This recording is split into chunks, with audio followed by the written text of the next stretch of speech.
You didn't do that. Okay. Then I'm here.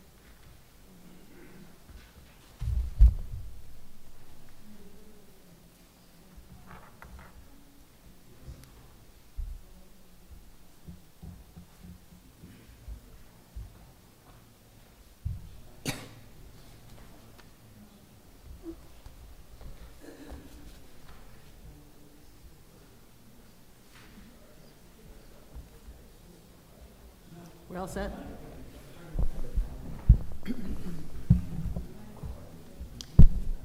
Good evening, everyone. Tonight is a regular meeting of the South Kingstown Planning Board. The date is Tuesday, July 28th, 2026. The time is 6:30 p.m. Our first agenda item is roll call. Susan Axelrod. Here.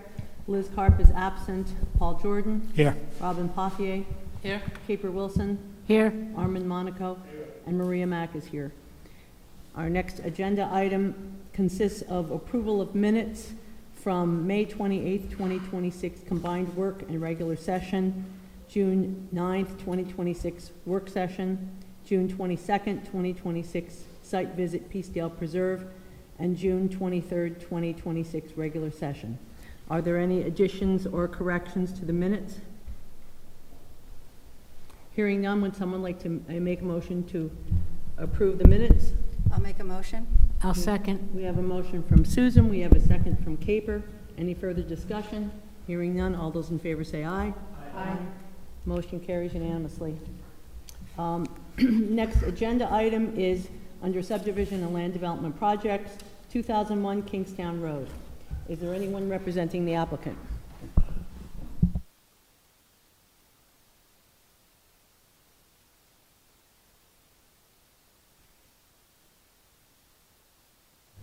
Better? Good evening, Madam Chairman, members of the Planning Department. For the record, my name is Jeff Caffrey. I'm an attorney with the law firm Resnick and Caffrey, here on behalf of the applicant, Ashworth Investments. The matter before the board this evening is a minor multi-household land development project for the property located at 2001 Kingstown Road. It's zoned MU, and the property consists of approximately 0.84 acres of land.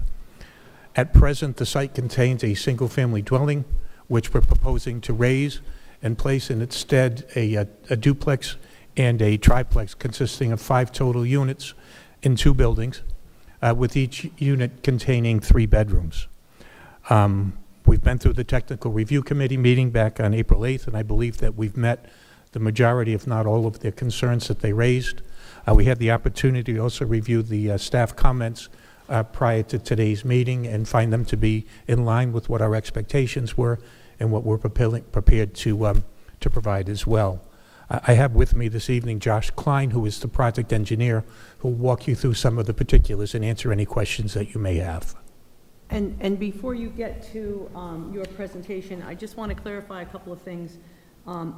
This has been on our agenda a few times, but on behalf of you folks, it's been continued numerous times, correct? That's correct. So that the board is clear, what is the, has there been a continuance in terms of the time for a decision as well? Well, I just recently became involved with this this past month, but it's my understanding the last continuation was due to a question regarding the accuracy of notice that was sent out. So we have had no objections to this point in time with the continuations as extended by the board. I'm just trying to get to what the time frame might be for this board to make a decision. Have you had that conversation with staff? I saw in the staff comments that actually were due for a decision this month. We're certainly prepared to extend it to the next meeting if that's the if that's your desire. Thank you. Sure. Was there anything else? Not at this point. Okay, so at this point in time, I'd like to call up the project engineer, Certainly. Josh Klein.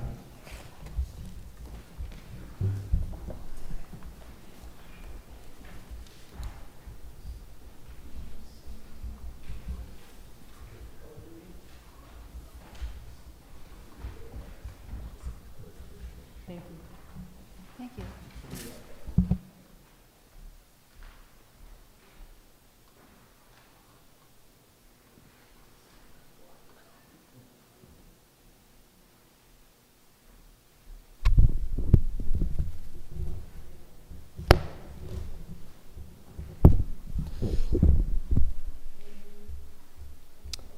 Good evening, Josh Klein, Stonefield Engineering and Design, 56 Pine Street in Providence, Rhode Island. I'm the project engineer. I'm also a licensed engineer in the state of Rhode Island, as well as 7 other states.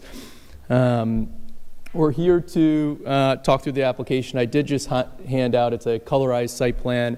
It is the site plan that as was submitted. It's the landscaping plan as was submitted. We've just colorized it to kind of help discuss and visualize the site this evening.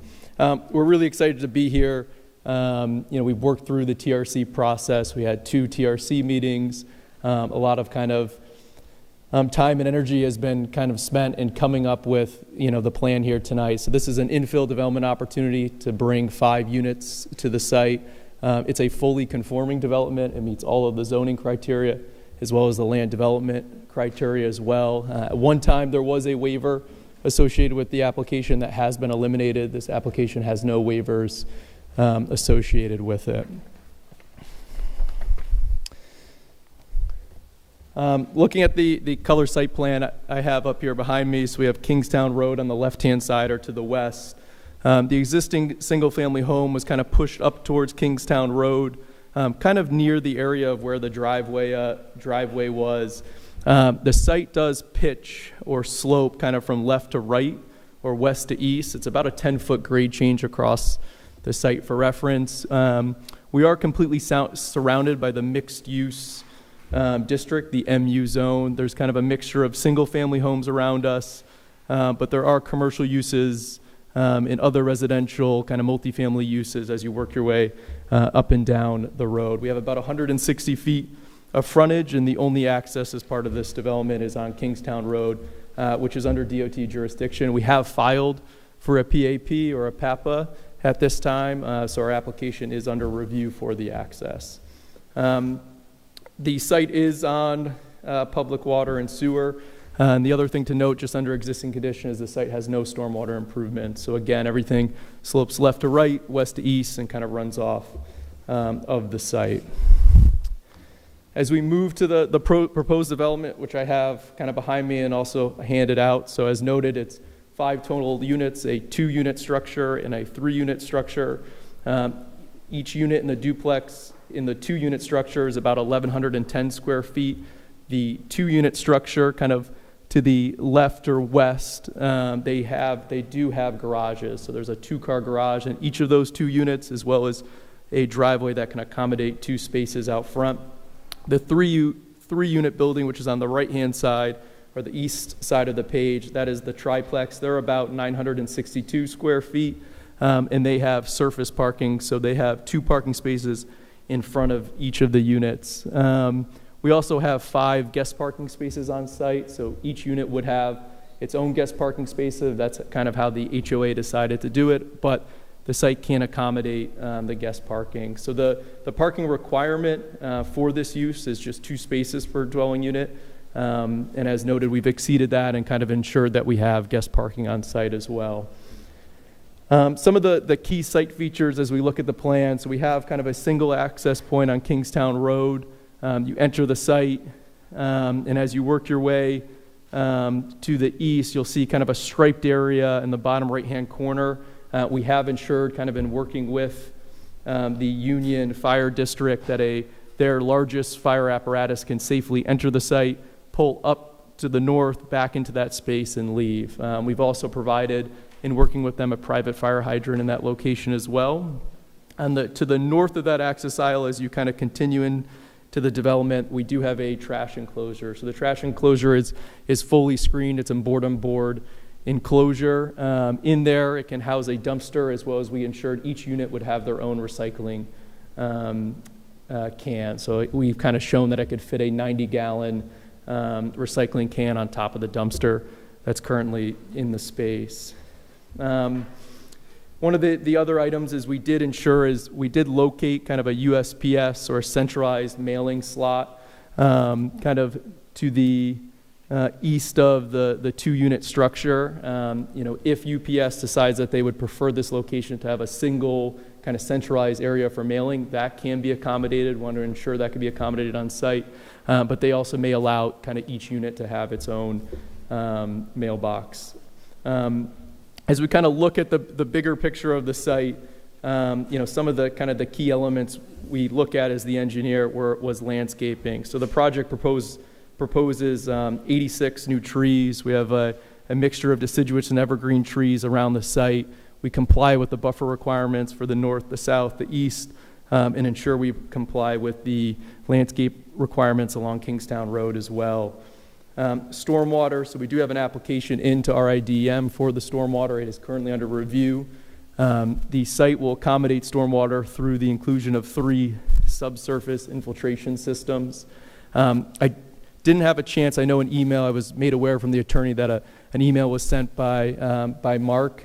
It matches what we had a phone conversation about. So again, we have no issue kind of addressing those if they would be part of a condition of final plan. The 2 items I'll just kind of highlight. One was, and this is from our conversation, I haven't had a chance to read the email, but one of the main items was the test pit location. So kind of early in the process, we did 4 test holes across the site, kind of designed our subsurface infiltration basins based on those test holes.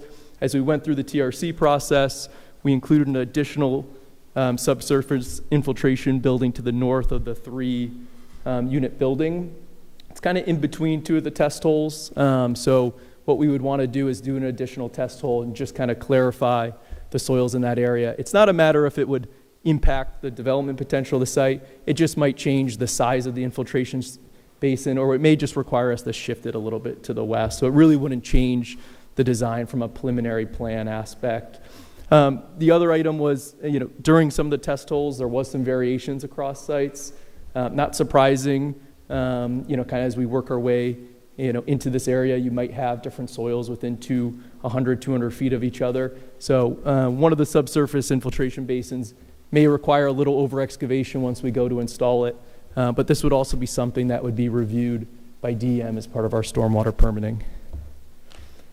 Some of the kind of just some other highlights from the TRC discussions. We did submit a photometric plan that was requested.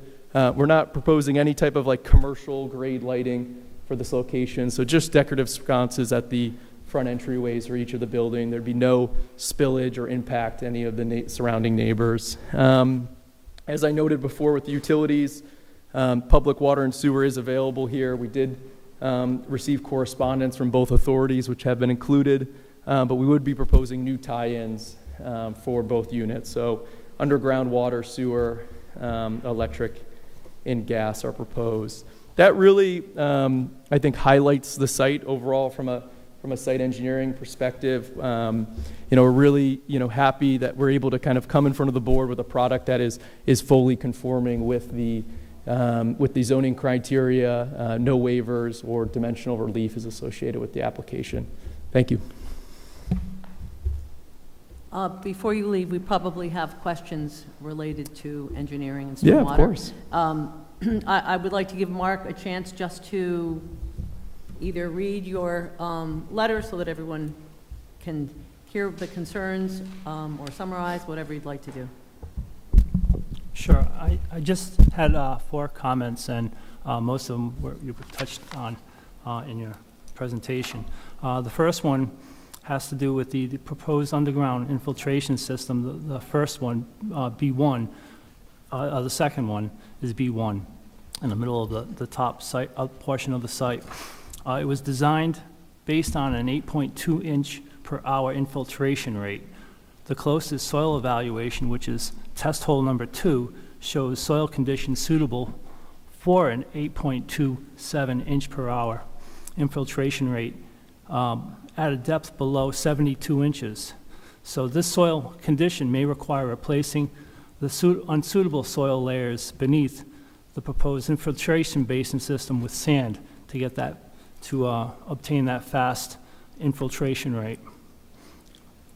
The second comment had to do with the additional infiltration basin, which is basin number 3, which is on the north east corner of the site. That one too was also based on an 8.27 inch per hour infiltration rate. However, the closest soil evaluations I saw are test hole number 2 and test hole number 3, which have very different soil layers. The Test hole number 3 seems to indicate that there isn't much of a layer that has a 8.27 inch per hour infiltration rate. So that was why we requested to get another soil evaluation closer to the system to see if it does have that infiltration rate available. If not, then we would recommend that system be designed on a much slower infiltration rate based on whatever the soils are on that site. So the last couple of comments were minor comments. Number 3 was the stormwater operations and maintenance plan must be enforceable and include a legally binding stormwater maintenance agreement. The last item was the most recent plans have been submitted to Rhode Island DEM under the OWR 258365 for review. That was the application number, I believe. So this still has to be reviewed up at DEM for stormwater as well. Yes. Do you know what the status of where this is in any kind of queue as far as DEM is concerned?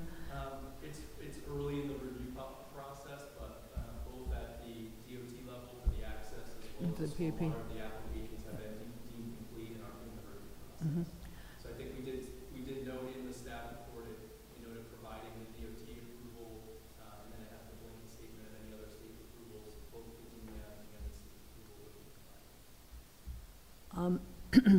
I think that in the past, it was a collaborative process, and these approvals were generally completed prior to any final approval. And the fact that approvals can be made now prior to that is a little bit of concern if there's some concerns from DPS or if there are any changes that might have to be made. We would want to be sure that it comes back to us if there are anything, anything major as far as DEM. I don't know how staff feels about that, but it's a little disorganized at this point in time due to the changes that have been made without everyone being on the same page. I think, Madam Chair, just as a response to your comment and or question, if they were moving an infiltration structure a foot left or right, east or west, I would consider that minor. But if it requires any change or reshifting around of the site, I would be conservative and send it back to the planning board as an amendment to a potentially if you intend to approve to a previously approved plan. Okay, all right. Are there any questions relative to engineering stormwater at this point in time from board members? Please continue on.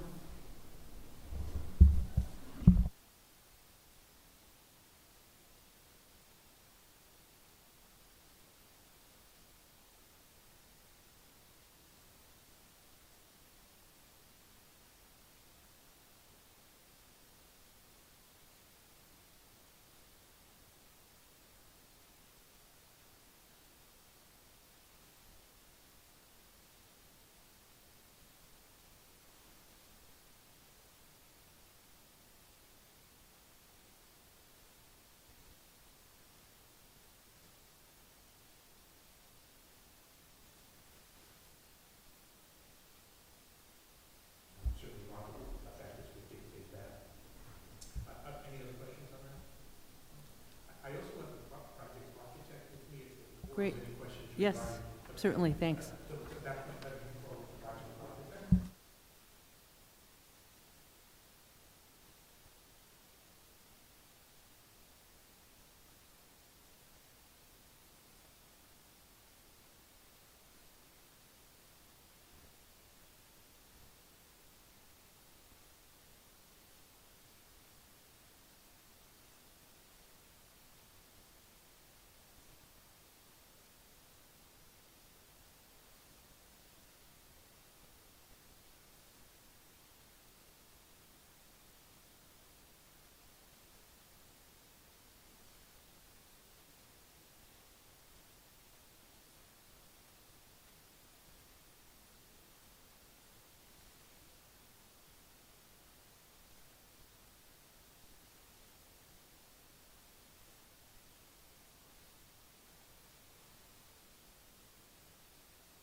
So both of the images that you have shown for both the triplex and the duplex are images from a different architect? No, the duplex, the rendering you see Yes. on that sheet, on the A1 sheet, So just, that is an online plan, Ah. right? The drawings are mine, I developed those.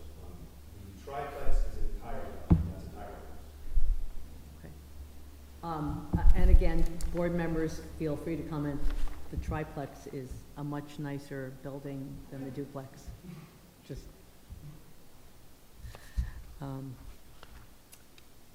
Questions from board members relative to architecture? Susan? Hello. I have a couple of questions for you. So these plans that were given to us, that looks different than that photo board that's behind you. It does, two different buildings. Well, these are, okay, this is like gray and black, and that's not. What are you proposing? They're two separate buildings.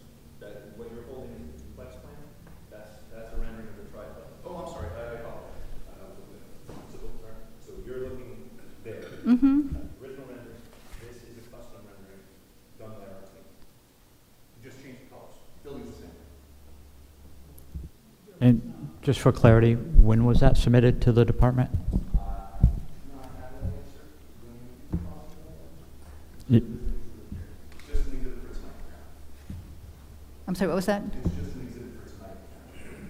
So just for clarity, which one are you building? There's, Which one are you building?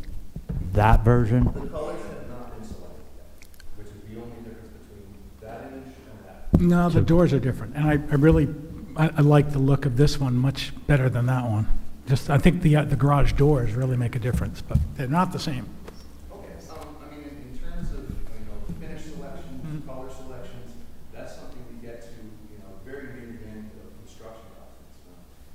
If there's anything here that you'd like to decide that you definitely want to see, we can certainly allow that to inform those materials.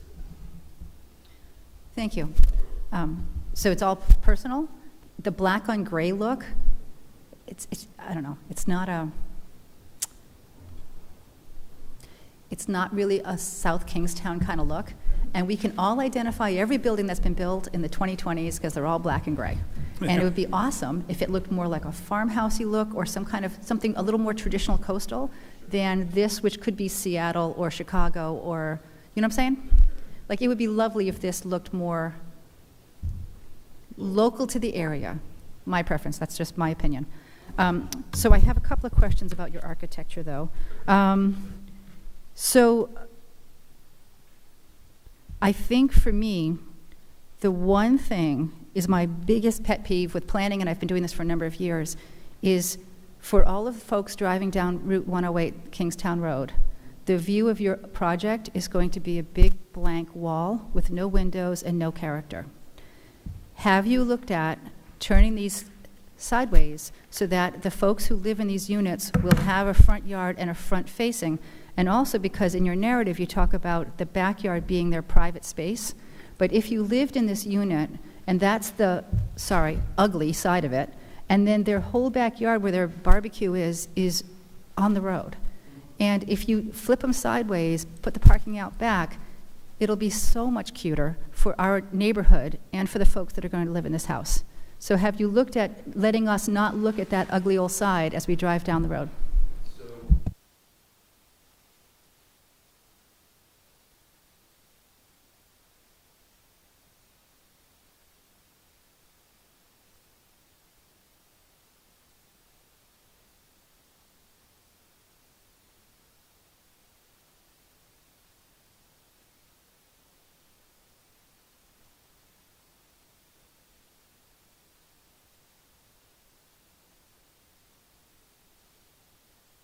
We've looked at this site in many different ways, and one of the challenges we have is kind of the frontage along Kingstown Road, the grade change, and being able to get a vehicle in there safely. So one of the big items we really looked at initially is we wanted to get these units as far away from Kingstown Road as possible. So the current setback requirement's 30 feet.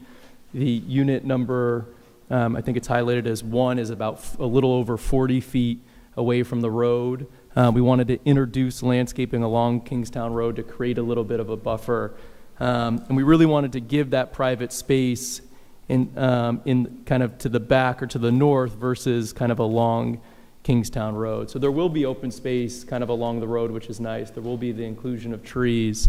But we did look at a bunch of different orientations with the 2-unit building in order to accommodate kind of the requirements of the zone, the subdivision and land development requirements, and to make sure stormwater, the topography, and safe access for the fire truck. We felt this orientation was the best while still creating those private spaces for residents. I hear your explanation, and I don't like it. I feel like with the site this size and with what you're trying to do, I actually like the triplex duplex because it does create more open space around the buildings. I appreciate that much more than I saw you at TRC, and they were right on top of each other as single units. So this, to me, as a site layout, is more appealing just because there's more open space around the houses. But to not be able to turn that duplex 90 degrees and have him face the road like every other house on Kingstown Road faces the road. And then to give us that ugly old blank wall that we all have to drive by every day. And I don't know who did the landscape design, but the trees that are buffering that view will be 10 feet high in 10 years. So it's not like those trees, which might be lovely in 40 years, are going to do anything to soften the look of that big, ugly blank wall for everyone who drives up and down that road. So I'm not accepting that answer as the best that you can do. No, understood. Again, I think one of the comments was larger caliber trees, which the applicant's going to do. So that will help. But we agree, right? A mature tree that's been there 30, 40 years is different than a new planting. So we have looked at the layout in depth. We think it provides a kind of an overall really good product, especially from where we started. You know, an application that had waiver requests. I don't want to be that guy, but I think you guys can do better. You can turn this or some way maneuver it so that it's not ugly to the rest of us who live in this town. And a little 10-foot tree parked out on the road. No, I appreciate the feedback. You know, what we really look at, you know, again, I'm not the architect. I can't speak to the wall of the building, but right from a site engineering, an access, a layout, a stormwater, a lighting perspective, you know, this layout really worked closely. Two TRC meetings, taking in that feedback, laying out the site to kind of come to this point.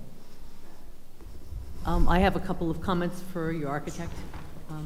And certainly it's understood that you have come late onto the project. And although this has been reviewed by the Technical Review Committee a couple of times, this is the first time that the board has seen the project. Understood. If you are at all familiar with 108, there are a couple of interesting examples that might help you to make some modifications. One is a much larger in scale project. It's Kingston Garden Apartments. It's a little further north.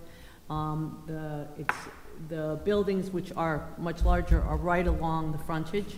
Okay. I think it's generally felt that they did a very good job with that project. And again, larger and more dense, but that kind of look. The other thing that is a commercial project, but does stand out, because this is, after all, a special management district along 108, which is supposed to provide a good mix of residential and commercial. And in fact, the conversation that we had quite some time ago was that we want to make this more pedestrian friendly and want to make it a better district. So it needs to be better integrated into other things, which is something that's in our comprehensive plan. But the Dollar General store, have you seen that? I have not, no. So that is an example of something that stands out from probably every other Dollar General store in New England, probably. Okay. And we worked with that applicant to make it look like a large barn. And you won't see any Dollar Generals that look like that. So taking that extra step really helps that whole area. It makes for a better project and so on. So Certainly. just some thoughts that might help you as you... Absolutely, yeah, I'm happy to look at it.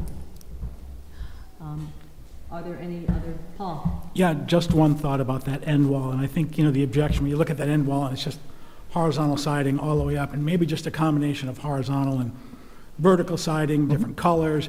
I don't know what it would cost to put a window in on the end unit just to break up that wall, but I think with siding and materials, you could certainly break up that big blank wall. But Absolutely. Again, these are very preliminary stages, the schematic design drawings, so definitely, there are opportunities for changing up finishes, patterns, fenestration openings, absolutely.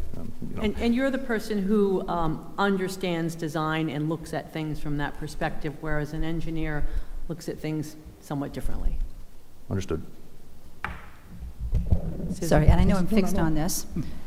If you even turned, I know it's a duplex, but can you turn one of them sideways so that it fits together that way instead? Like some sort of way to give a house front to 108?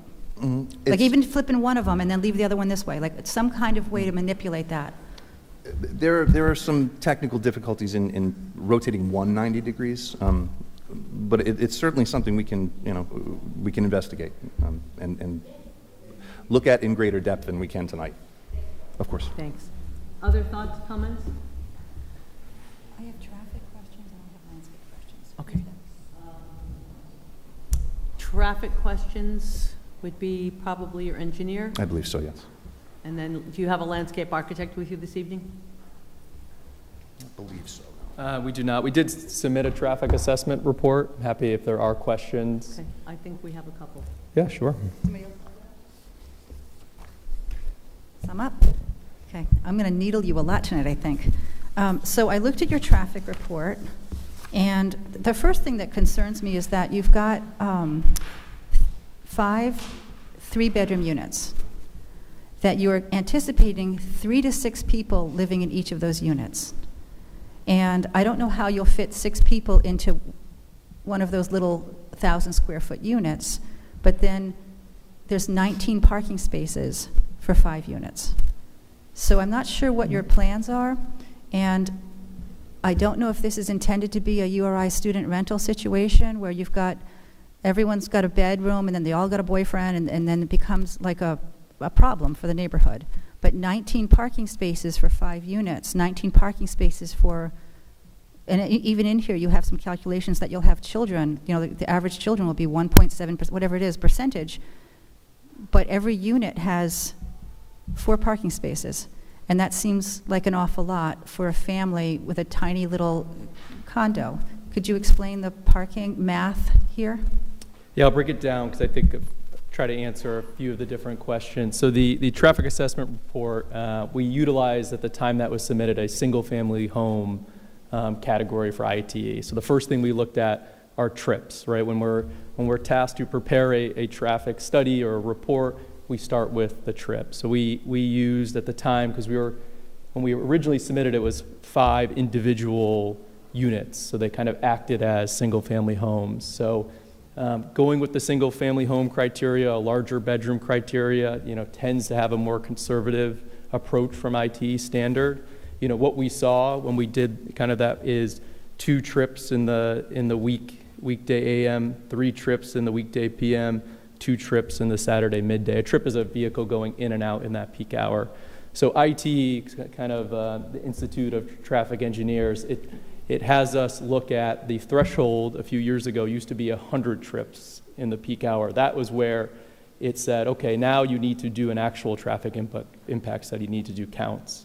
Recently, IT has recognized 50 trips as the threshold. So again, we're talking 2 to 3 trips in that hour. So that kind of tells us from a traffic end, whether we studied it as a 1 to 2 bedroom, kind of a multi-family ITE data, or a more conservatively a single-family ITE group category, we're still well below that threshold. The site's not going to have any type of traffic impact.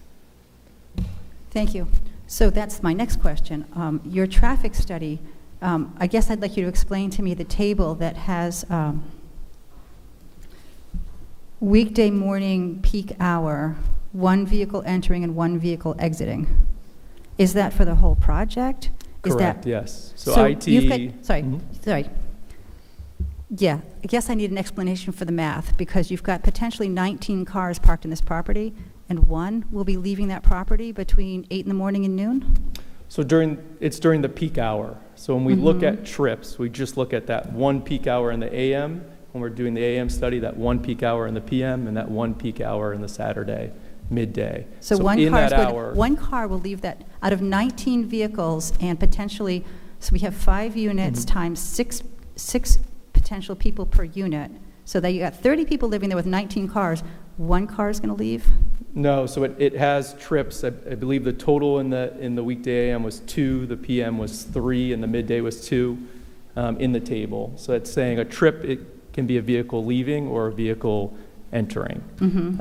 And so ITE and kind of, looking at parking data are two separate areas. When we're looking at trips, we're utilizing industry standard data to kind of tell us, during those peak hours, based on other projects that are done on both a regional and national level, what is the trip generation? How much traffic does this development generate? There are 19 parking spaces on the site. I'm not saying there's not, but what ITE is looking at, they're not, in that peak hour, 19 vehicles aren't going to be leaving or entering the site. 19 vehicles could be on site. 19 vehicles could potentially enter and leave the site. But even if we kind of went down that scenario, right? Let's say there are 19 cars there and 19 cars leave. We're still well below that 50 trip threshold that we look at as a traffic engineer that would have any kind of measurable impact to the roadway network. I don't think I'm terribly concerned about the amount of traffic that this will contribute to Route 108, because that's a pretty big thoroughfare between town and Narragansett and URI. Totally But I agree. am concerned about this data that looks a little fuzzy to me, that you've got potentially this complex full of URI students who all will be going up to campus in the morning. So you'll have potentially 20 cars going up every morning. So one doesn't feel like a valid number to me. Yeah, so again, I don't know if we want to pull the table up. There are 2 trips that are shown, not one. But I think, again, this is a DOT road. A PAPA application is required. So DOT is reviewing that study that was submitted. They have to review the traffic numbers. They have to review the study. They have to confirm that it was done in accordance with the Rhode Island DOT requirements. And that permit will be provided. We can't build the driveway without DOT's approval. And as part of their review, they do review the numbers that you're looking at. Just to add to what Susan mentioned, I don't think there's necessarily a large concern relative to level of service. However, the ITE trip generation is generally going to be for the average person who may be going to and from a 9-to-5 job. And this is really part of the corridor to a large university, and it is problematic in terms of traffic, and the hours that you see aren't necessarily the same as what you would see for a 9-to-5 person. Yeah, I mean, So IT. that's worthy of yeah. consideration and thought, and that combined with the 19 spaces does make it look like this is going to be developed for URI students. Yeah, I mean, I'm not aware of any potential, or, there was no part of our engineering or our traffic that had this project geared to solely that purpose. We're including diverse housing. It could be used for college-age students. It could be used for young professionals. It could be used for, people of all ages. So what we have to follow is Rhode Island DOT's, standards and what they ask us as traffic engineers to look at. But then I think there is a practical element to it, and so that's what we do look at, right? What if there is this scenario where 19 people parked on site and they all left at once? It's going to be okay. I mean, this roadway network can handle an additional 19 trips. It's not going to happen. Data's telling us that. When we look at peak periods, it's not going to happen during the peak period. But again, we do have to follow DOT's requirements, and they do have to review all of the information that we've submitted to you and give us a permit so that we can have this driveway. Yeah, I just think it's important to not just look at the ITE manual, but to have sort of a practical sensibility here with. Yeah, we have to look at everything. So we have to, meet DOT requirements. We have to meet the town zoning ordinance as well in terms of parking. And then we kind of looked at a practical element, and it was a lot of the feedback we got through the 2 TRC meetings was having more guest parking. We originally started with fewer guest parking spaces. I think we had 3. We were asked to look at ways to increase that to get closer to 1 per unit, which is why we got here to 5, and that was kind of as part of that process working. So I think we like the idea of 1 guest parking space per unit, but again, that was increased through the process. Okay, other questions, comments from board members? Landscaping. You don't have somebody here for landscaping? No, we don't have a Discuss landscape this. architect. I'm happy to speak to what I can on the landscape architecture side. Susan? You can go first. No, go ahead. Okay, now it's me again. All right, so I went through your landscape plans, and I wonder about the timeline. A number of your plants, according to your own plans, can't be planted in the fall. So do you know your timeline and when you would be, you've got a number, at least 3 here on your landscape plans. First off, I appreciate your use of natives here. You've got a number of natives on the site. That's good, thank you. Majority native selection. Yeah. Yeah. But you do realize that in your own plans, you've indicated at least 3 of them that are not to be planted after September 15th? Can you just point me to the section that you're referencing? Just want to make sure I'm looking at the right Number one. 16 on the landscape page. Sorry, sheet, All right, hold on, I gotta pull it out. C12? Is it 12? looking at C12. Landscape detail, no, page C13. Okay.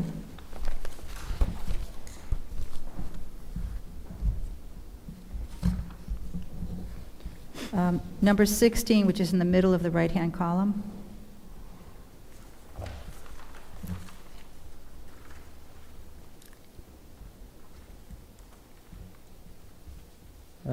Your Nyssa sylvatica, which are your trees out front, one of your junipers, and your Ilex opaca, which is the American holly, are all indicated on your list as not being plantable after September 15th. So the following trees are susceptible to transplant shock and shall not be planted during the fall season, starting September 15th. Is that the note? Yes.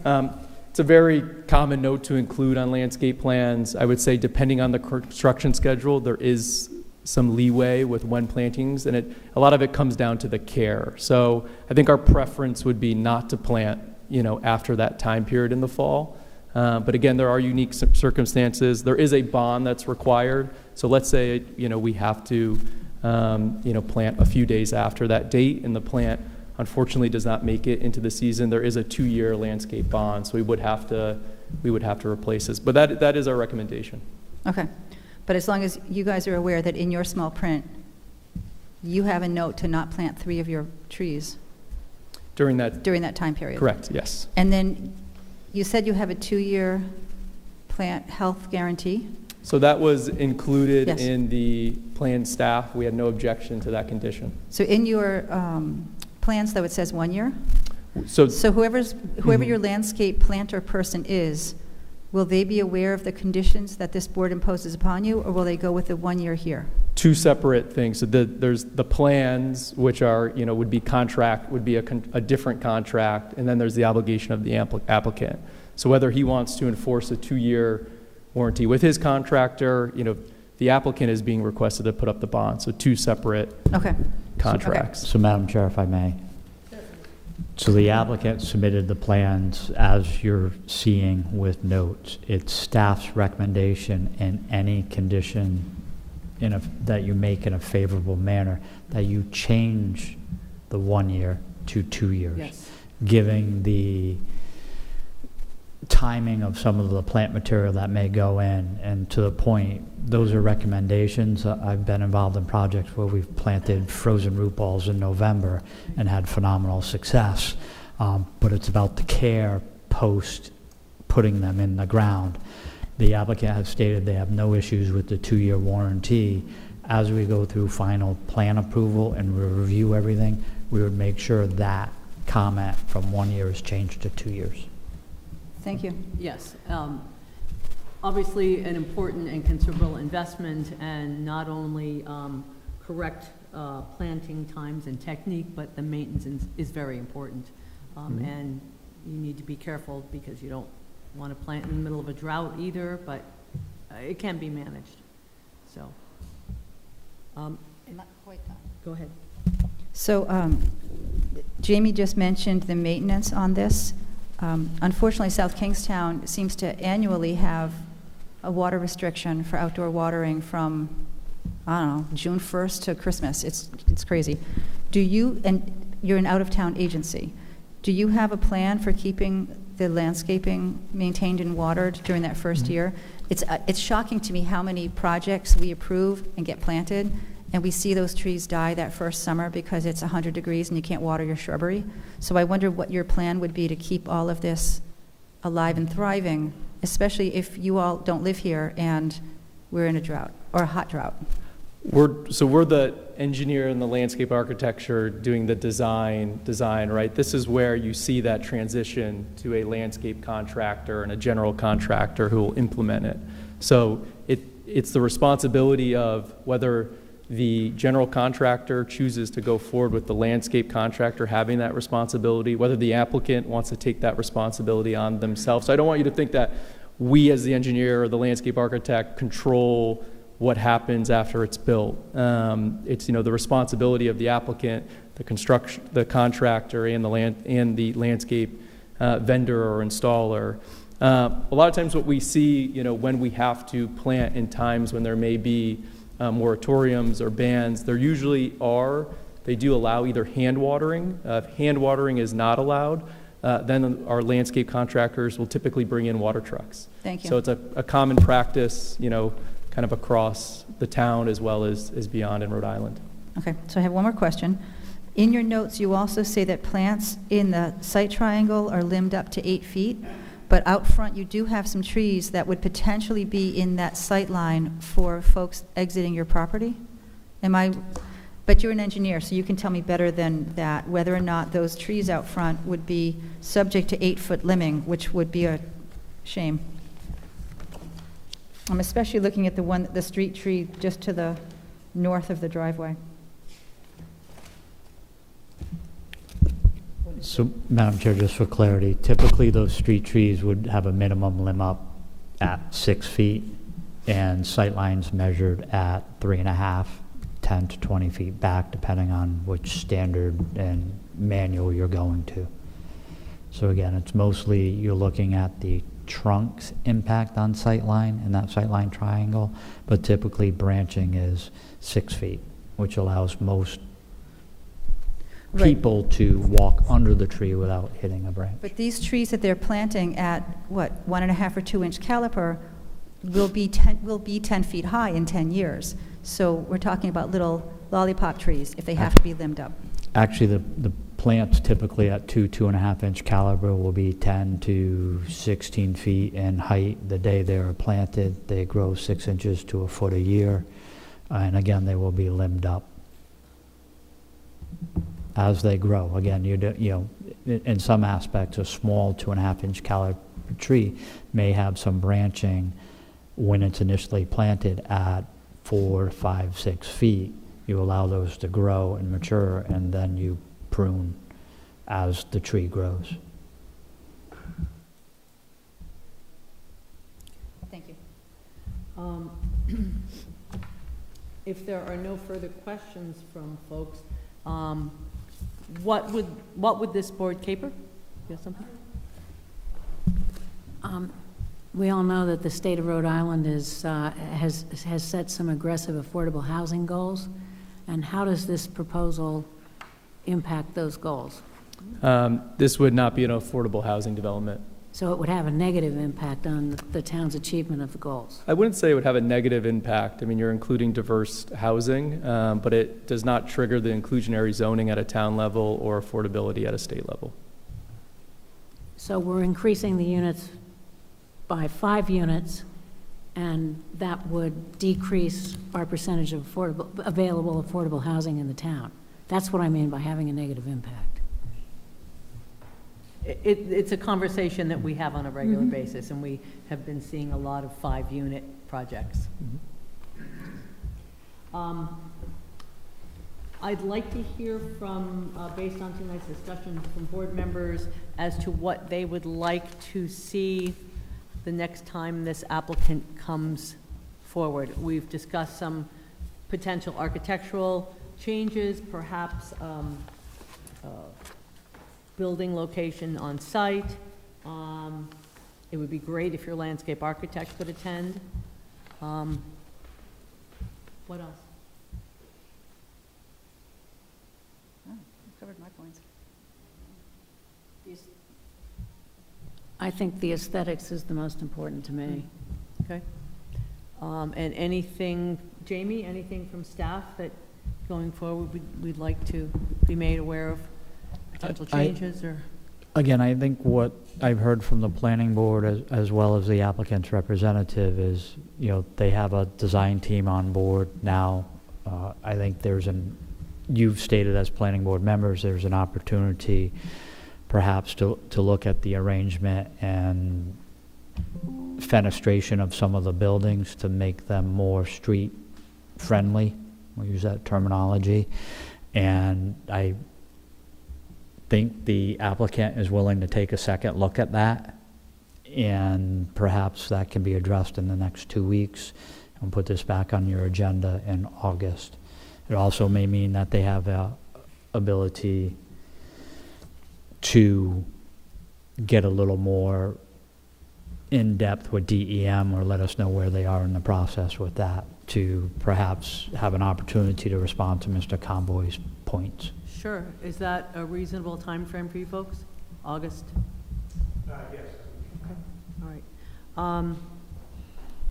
Question for legal. This is minor multi-household land development project. Technically, this is not a public hearing, correct? Correct. But if there are people who wish to speak, the chair can allow it? You can. Occur? You can. Thank you. So if that's an acceptable timeframe for you folks to come back to us? And our August meeting is, one of our August meetings is on a Thursday, I believe.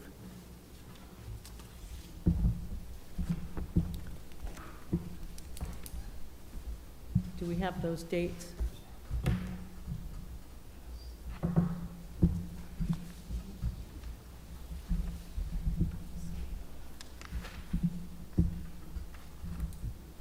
August 13th is our work session, and the 25th is our regular meeting. Is that right, Lynn?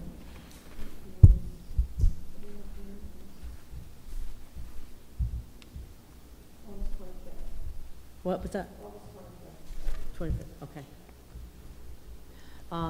Is there anyone who wishes to speak to this project? All right. Thank you. We'll see you in August. Wait, Oh. Come on up to the mic and state your name for the record, please, even though this is not a public hearing per se. Oh, make sure the red light is on. There we go. Deborah McDowell. I'm on a butter just south of this project, and I really appreciate you taking on the aesthetics of this project. So I don't need to address that, but what I want to say is that when he went to buy the property, he told the owner, who had just become a widow, that he was going to build a duplex, and she agreed to sell. And I know we probably can't do anything about it, but the neighborhood's not happy with that. Our road has 9 cars in it, and it's really hard to back up or get in and out. Sometimes the traffic is backed up almost to our house. And we're going to add all these other cars, and I'm sure it's going to be students. And I think about Donna having to, when she agreed to sell it, there would be 8 cars possibly, and now we're talking 19 and students so close to her house. It's a shame, and it's not honest, and it's not fair. And that's all I want to say. Thank you. Anyone else? Come up to the mic.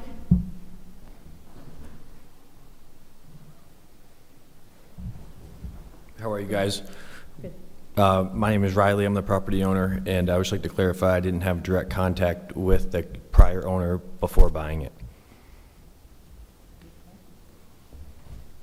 Come on up.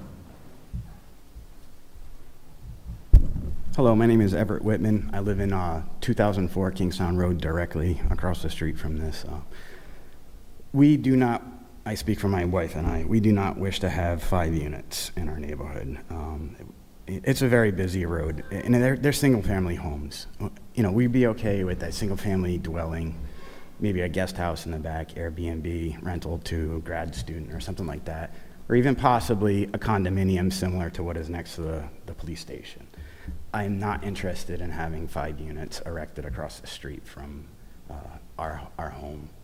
I'm a builder. I understand this process. I go through it for a living. We don't want it in our neighborhood. So, thank you.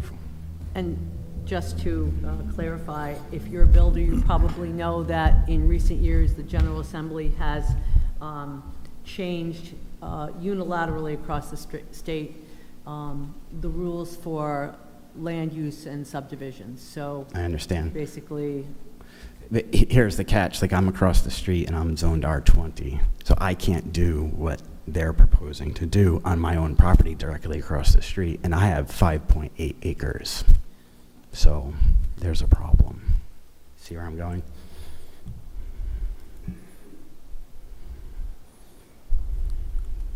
Peter?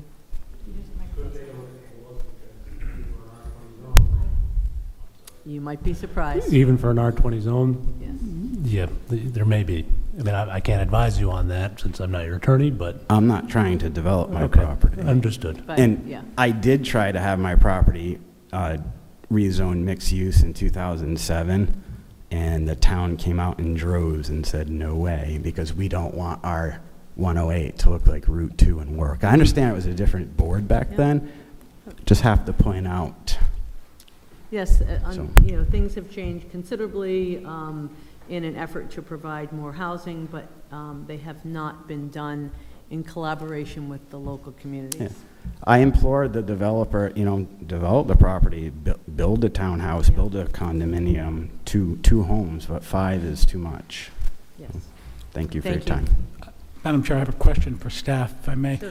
Just based on zoning and state rules, do we have, I don't think we have any ability to say, no, you can only have 2 and not 5. I think that question is beyond the planning board.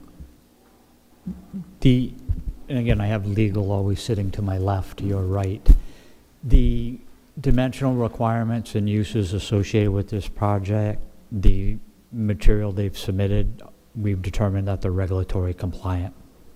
The only reason I ask is because frequently, I think a lot of people assume that the planning board has massive amounts of authority. In my previous experience on the board, I learned the hard way that that is not the case. So, We used thanks. to.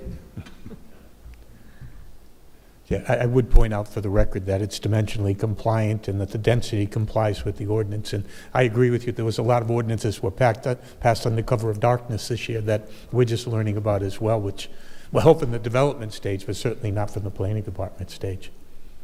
But, you know, again, this is a project that requires no waivers, it requires no variances.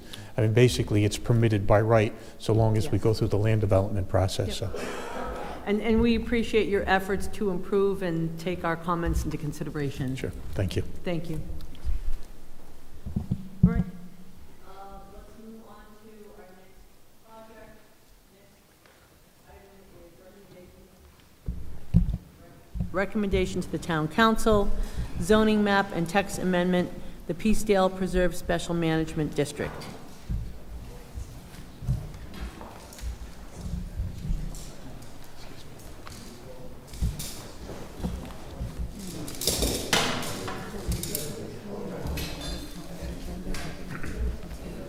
Oh,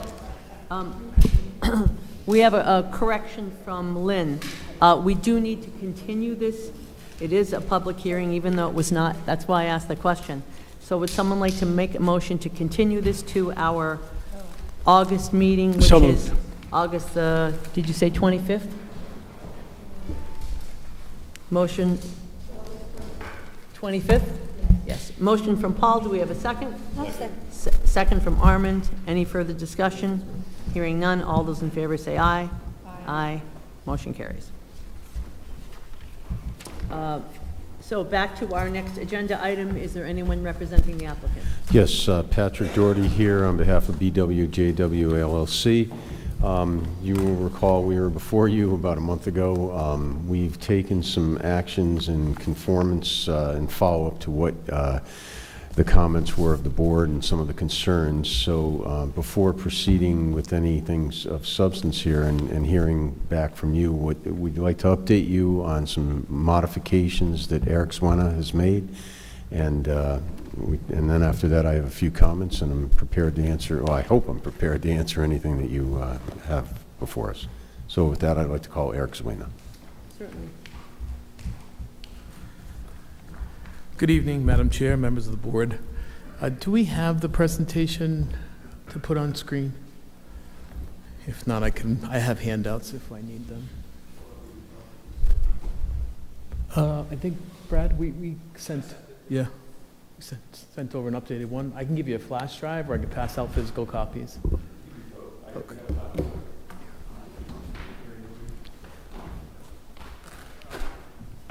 Madam Chair, if you just give us a moment, I believe it wasn't linked to our portal, but I did receive an email. Okay. I think I have it. I'll put it up.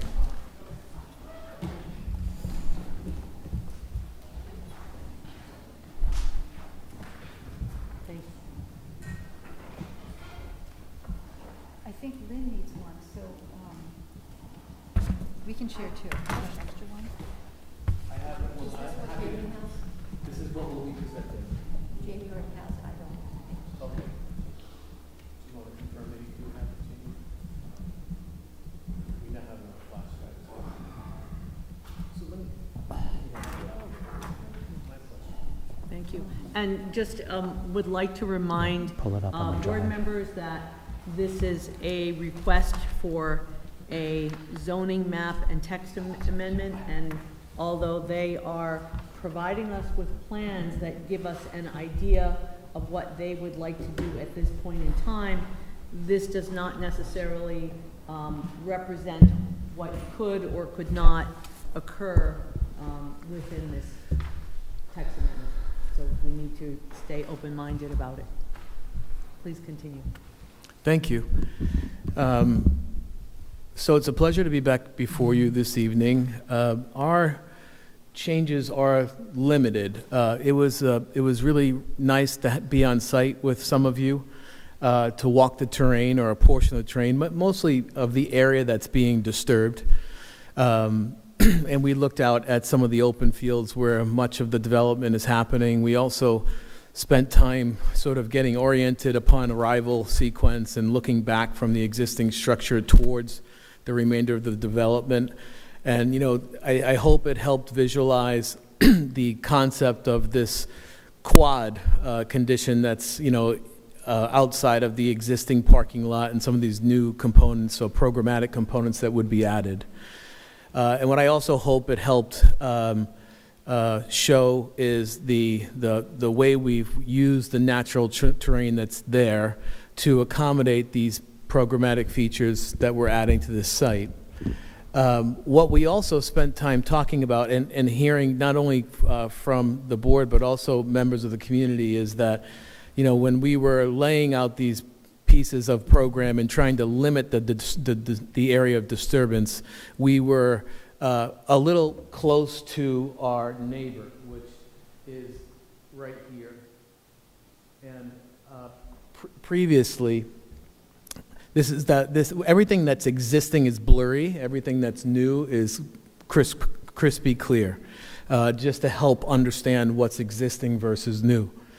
So I guess just to take 1 second to go over the programmatic features that we're adding here. We're talking about 7 cabins. There's 5 along the arrival sequence, and there's 2 over here towards the east. This is the existing parking lot and the existing gun range here. There is a dilapidated structure in this area here, which was previously used as a dog kennel, that we are rebuilding, raising that structure, rebuilding, plenty of opportunity to tell the story of that existing use in this new structure. We talked a little bit about that on site as well. And in the previous layout, we had a pavilion for events that was right here, and then there was a pond where the pavilion is now. And so what we did is we added we made a couple of moves without changing any parking counts or square footages or changes to the actual programmatic pieces. What we simply did to accomplish to give some breathing room to the south property line is we simply moved the cabins further into the landscaped area towards the east, which are these two cabins here. We just readjusted this parking layout around this, I call it a roundabout, but there's probably a more technical term that a civil engineer could come up with for that condition. But just made that a little bit more comfortable and a little bit more ease of a drive into that parking area. There's still the main drive, which is existing today, that will just continue right through into this other large area, which is that large field that we saw on property. This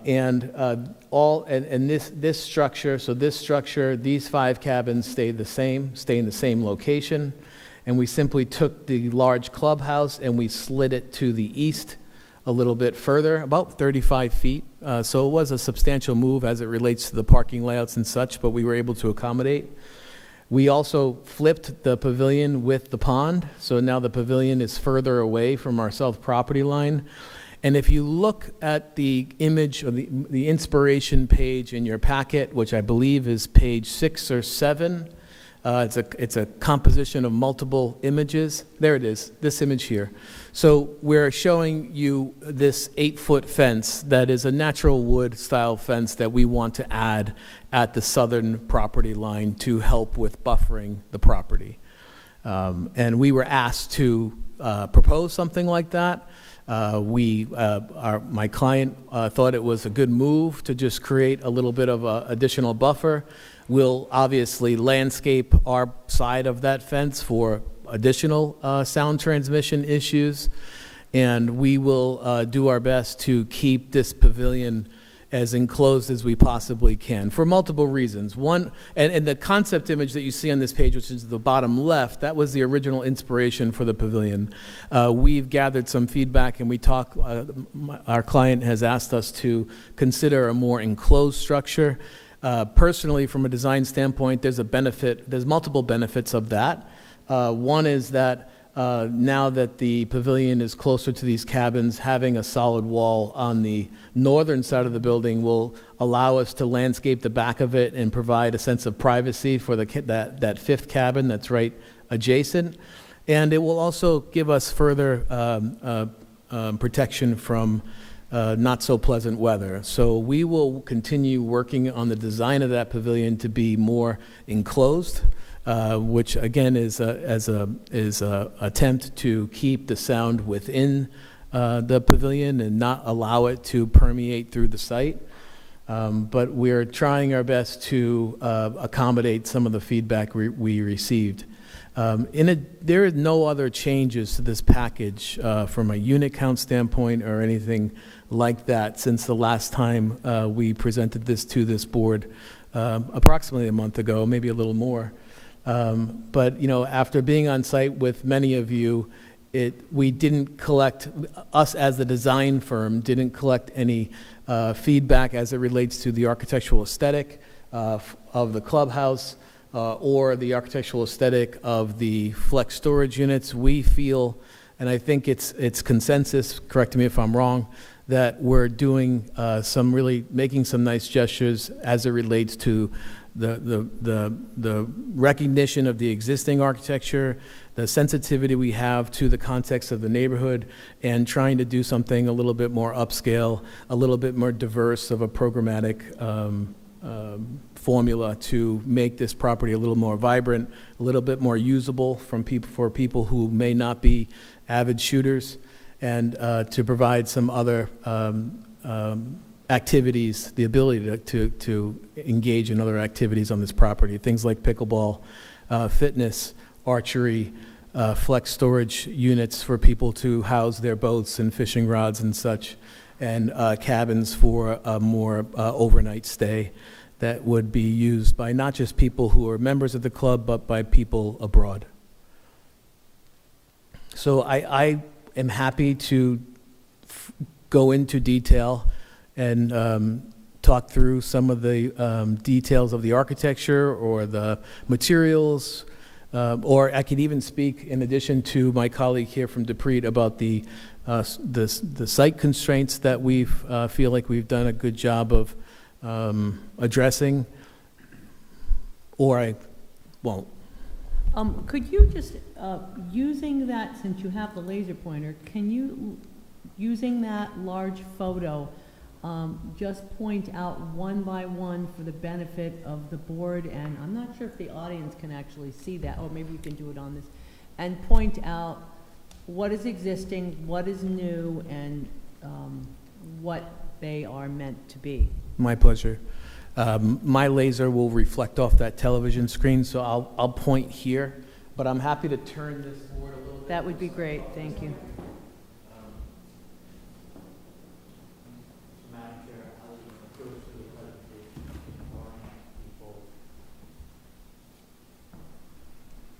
Did you want to say something? Is your mic on? No, is your mic on? I pointed to there, I pointed to there, doesn't record well in a transcript, but in the top left corner, there's 5 units shown. Mm-hmm. In the bottom right, there's, in the middle, in the center bottom. So if you can be a little more descriptive. My pleasure. Thanks for the advice. I'm going to walk you through what's existing today, and then I'll talk as an additive process. Yes, thank you. So the existing entry is off this board to the west side. So I'm going to put my hand where the arrival sequence is from the main road. It's about approximately here. And so when you come up that windy road, which is a paved drive that's there today, you end up taking a turn towards the east, and now you are headed towards the existing gun range.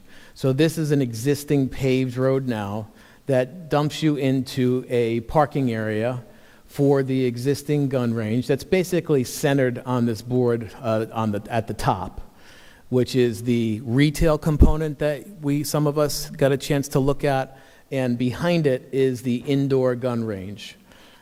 Behind all that, which obviously is a big portion of this lot that's not on this board, is approximately 90 acres of landscaped shooting clay stations and trails for people to navigate and enjoy that activity. This board, what's on this board is really specifically referencing about 14 to 15 acres of disturbed area of the 120 plus acre site. So again, back to the center, northern or top of this board, which is the northern portion of the site, is the existing structures on the property. And to the south of that, directly below it, it currently is an existing dilapidated structure that's used for things like storage, I believe, nothing much more than that. Storage. Yeah, nothing but storage. Everything else on this board, which is these 5 cabins along the main existing drive, this clubhouse, and we're going to talk about what's in each of these structures, this clubhouse, which is to the southern portion of the site, this new pavilion for events, this pond for stormwater retention and visual aesthetic, these 10, we have 10 here. 10 flex storage units in this run here, and then another 60 in these 6 structures here, 10 in each structure. So just to those who can't view this, I'm pointing to the west side, the east side of the site, which is currently a very large open field that is not used much right now for anything by the owner. So in the clubhouse, we were asked we were engaged to help build out a program that diversifies the user of this property for various reasons. We were also working with a realtor, a very well-known real estate brokerage company in the state, to help us identify what are the needs of the community, what are the needs of, what is the market looking for. And so what we identified, in addition to the needs of the Peacedale Shooting Preserve, for Peacedale, we identified that we wanted to diversify the users. So we wanted a shooter's wife and family to come here, and we started to think about, well, what would attract those folks to use this property? And we identified things like a fitness center. We identified pickleball. We all love pickleball. We identified food and beverage. We identified things like vintage arcade games. We identified a smoking lounge for cigars, wine lockers for the members. All of that is in this structure here, the first 2 stories of this structure. So this southeastern quadrant of the building is a double height box that is a indoor pickleball court. So no noise. A lot of people complain about the noise of a pickleball match. That's all happening within a closed environment. Also on that first floor is a bar, a lounge, a meeting space for things like classes to be taught, whether they're for shooting or archery or so many other things that we hope are happening at this property. On the left-hand side, or on the west side, again, a pavilion for events. And those events require, we are confident that, considering the remoteness of this property, that those events would be benefited by living quarters for overnight stay. It would also be a revenue driver for the property to have multiple units that could be rented maybe per night or per weekend. This is an alternative for people to have a close proximity to the beach and to all the great things that South Kingstown and abroad offer someone who would be staying here for a weekend. The Seafood Festival is one that I'll be attending next weekend, which I'm very excited about. That is all being supported by these 5 cabins and these 2 cabins over here towards the east. Each of those structures have 4 keys, 4 units in each, and under each roof. So we're talking about 28 units. And think of those as like an extended stay hotel guest room. It's going to have a kitchenette, it's going to have a master bath, it's going to have a powder room, it's going to have a small living room and a bedroom in each of those keys. In addition to those 28 keys, there are 6 other units on the 3rd floor of this structure in the gables and dormers of this roof. And we think that is a great opportunity if there is a corporate event and the executive team wants to spend the night before to have dinner here and then host their team for a shooting event the next day. They might rent that whole 3rd floor for their use. If it was a bridal party and there was a wedding happening on a Saturday night in the pavilion, that might be the bridal party's quarters for the weekend. Things of that nature. But there's the idea of that those rooms have the ability to adjoin to each other, so that 3rd floor could act as one presidential suite, if you will. And thank you for putting up on screen the actual floor plans of each of those floors of that structure. This is the first floor that we've talked about, pickleball, lounge, bar, cigar lounge. And the other interesting feature that I'll just point out in this first floor is that one of the things that came up is when people are using the facility, sometimes they might spend the night and they come home, maybe they're arriving late from the airport at 11 p.m. and no one's cooking food on property. There'll be, in the top right corner, there's a little vestibule there where there'll be some upscale, like vending machine opportunities. Much like you go into a Homewood Suites, there's what they call a sweet shop, where you can kind of grab a frozen pizza, or you can grab a pint of ice cream, and you can check out yourself and just go back to your room. This is the same concept. That will be their opportunity to come here, grab stuff, go back to their cabin, cook it in their kitchenette, etc. Or if I'm on the course and I want to stop at the turn to grab a candy bar, that would also be the opportunity for that as well. Now, the other, so with the help of a great realtor team, or brokerage team, we've identified the massive desire for folks to have these flex storage units. And these flex storage units are for things, as I mentioned earlier, it could be for a boat, could be for a luxury vehicle, it could be for tackle, fish and tackle, it could be for multiple things that you, surfboards, who knows. But they're essentially storage units with primary access off the front of the building with a large garage door. There's also the opportunity for a mezzanine inside the unit, so this person could, if they wanted to put a TV up and put a lounge chair in it, they could. They are by no means designed or will accommodate people for staying the night. There's no bedrooms, there's no showers, it's just a place to hang out. Maybe you're taking a break from working on your boat, you want to watch the game, you can turn the game on and watch the game for a half hour. Or maybe you and your friends go out and shoot and you have one of these flex storage units. You might bring them back to the flex storage units to watch some of the Masters or something that was on television. Or maybe you just want to show off a luxury vehicle that you have stored there. And some of the response that we've got from the general public is that we don't have people calling for one of these units. We have people calling to buy 10 of these units. So the idea is that we want to make sure that they're designed so they have some optionality built within them. So if someone came and said, hey, because I mentioned earlier that each of these 6 structures has 10 bays inside, that someone might come along and say, I want to buy the whole structure, I want to put my car collection there, and there may be 15 cars. Well, one of those structures would house their whole car collection. And we anticipate that we'll be selling these not by unit, but by square foot, because they will be designed with the optionality to allow for people to expand and contract based on what their needs are. And Molly, and Molly's not here tonight, she's being represented by her colleague, but Dupree Engineering has done a great job of satisfying the parking demand and the requirements without over asphalting this property. One of the what I would consider one of the design pillars for this project, or key pieces of DNA, is to make sure that we're preserving this land.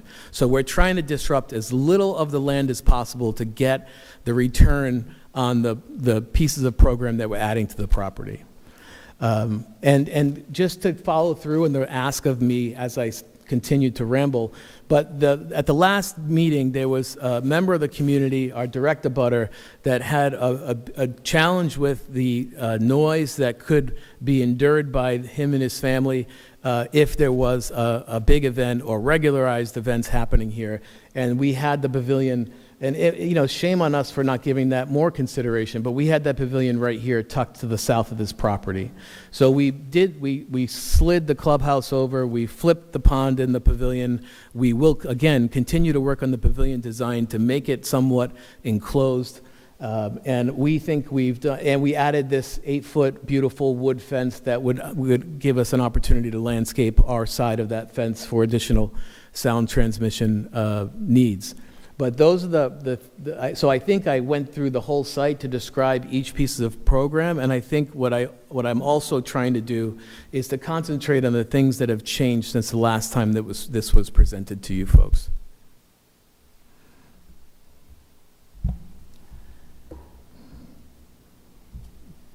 Questions, comments from board members? Caper? I'm confused. And what I'm confused about is we began this discussion with a reminder that this is a zoning proposal. And I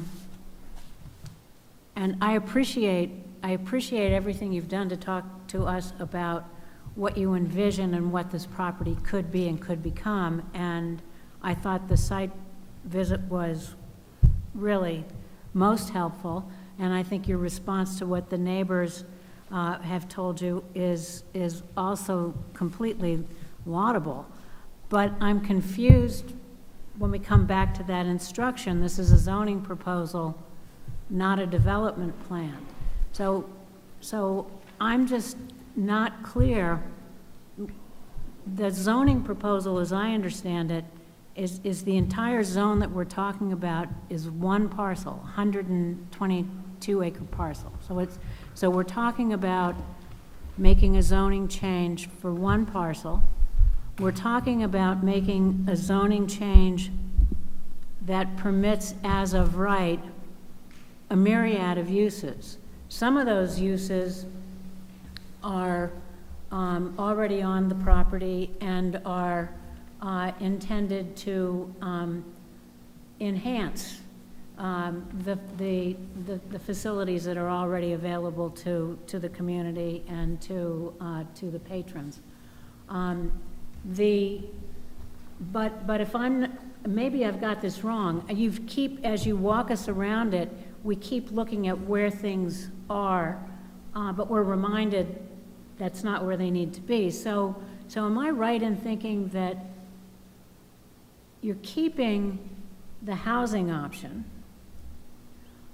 you're adding onto it the cabin rentals, you've already got your sports club, and so, I mean, the difference that I see is you want to make you're envisioning a potentially more elaborate facility that could include events. So that's a new item. And then your mobile storage units is a commercial use of a different type. And I think you're envisioning that the type of people who tend to gravitate towards those mobile units have a certain recreational affinity for the other uses within your property. So you're envisioning that that's a compatible thing. But am I right in thinking that you want to be able to potentially develop all of those uses anywhere within the 122 acres? Let me answer that for you. There are actually multiple questions. No, I know that. No, yeah, I'll start with a couple. Multiple confusions. No, but you just threw a dart right into the center of the issue on this whole thing. Obviously, residential development of this property is not possible with a shooting range. It can't work, other than the guest cottage concept and things of that nature that go in conjunction with that. I understand your concern about that, and I understand that there are currently state laws that would preclude things like that, but it's not really in the zoning.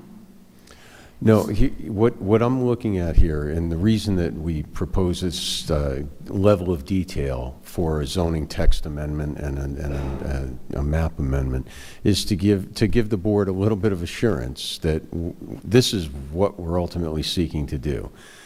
If you look at the proposed text amendment, there are dimensional limitations that are contained in there. There are architectural standards. We've had discussions with your planning department, in particular with Mr. Rabbit, about stricter ones, and I think you're going to hear some recommendations. I'm guessing you're going to hear more recommendations for inclusion of stricter dimensional regulations, numbers, placement, and things of that nature. But yes, we have one undivided lot right here, and yes, we would like to have the zone change apply to that.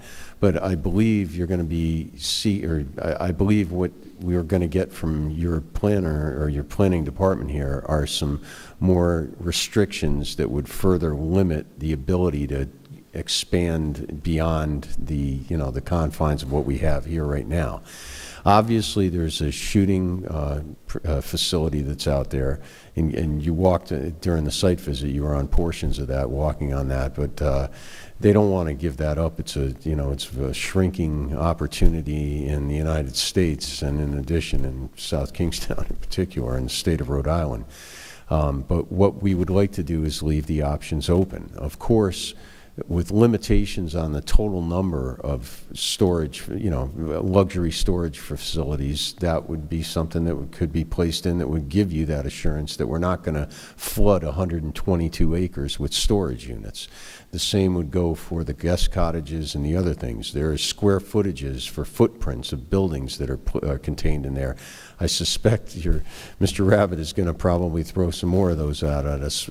And what we're here, this is very unique. I've been doing, and I know you've had a great wealth of experience having projects come to you before you, and then all of a sudden when things get, or in the context of a zoning amendment or whatever, when things get built, they're a little bit different or vastly different than what was represented before. So we're here willing to offer and to take up what your tweaks would be to the ordinance to ensure that what you are looking not to have happen on this property won't happen. But yes, we are. There is a certain group of luxuries and needs that people seeking out this type of a facility want to have on site. And I think everything there is compatible with that certain clientele as well. And again, you know, listening to the neighbors, originally it was designed as an outdoor pavilion or a canopy type of a thing versus hard walls and whatnot. But after listening to the concerns of the neighbors and thinking about how to make this blend in more and not be intrusive to the neighborhood and the abutters, we're fully able and willing to go ahead and put some hard surfaces on the outside to stop any sort of a noise intrusion from occurring on there. And again, with the number of the storage units that are out there, these are premier high-end luxury storage units. They're going to be primarily for very, very expensive collectible cars. They're going to be there. You'll see, I'm sure, the accoutrements that the individual owners of these units would put in there would be finished floors that you could eat off of that are shiny and beautiful, if not epoxy resin, some other material. Different amenities that are in there that would be able to protect and preserve the items that they wish to store, be they vehicles, art, wine collections, things of that nature. So it's not, again, this is very odd for me as a land use attorney to come in here and give this type of a level of detail on a text amendment and a zoning amendment.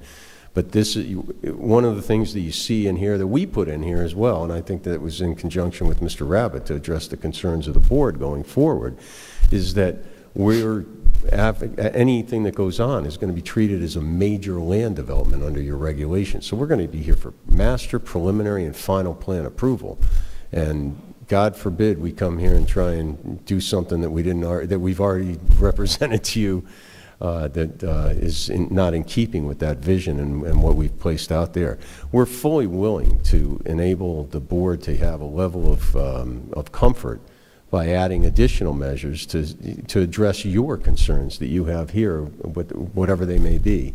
And primarily, we're here to listen to you after your site visit, get some feedback and hear your concerns, and then see if that matches with what we got, and then go to the council, hopefully with a positive recommendation.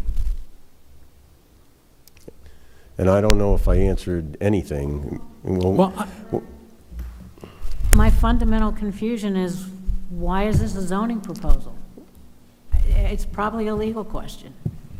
So, Are you asking the question of why is this not spot zoning as opposed to creating a new district?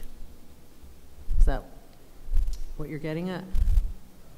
So, Madam Chair, if I Perhaps just Peter may, can, yeah. I think I understand what Caper's struggling with, and correct me if I'm misinterpreting it. Typically, in most instances, you would see an applicant before you who says, I want to change the regulations, and here are the words. And in most instances, on very large properties, when you're talking about this type of density and this mix of uses, planning board members are going to be, I understand the words, I understand the density, but what does that look like on the site?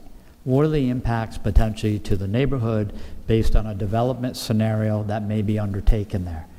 So they've attempted to take the words and represent what they could look like in a development.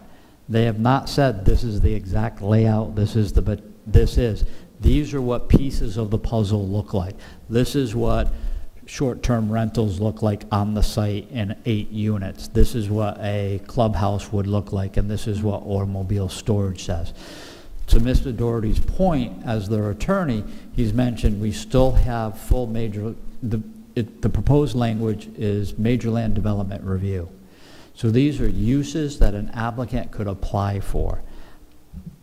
Attorney Doherty also mentioned that the planning department will also perhaps recommend more structure to this.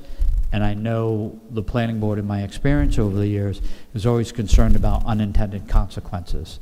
An applicant stands before you and says, we're proposing to do 8 kind of guest cottages. Well, the regulation as presented doesn't say it couldn't be 80.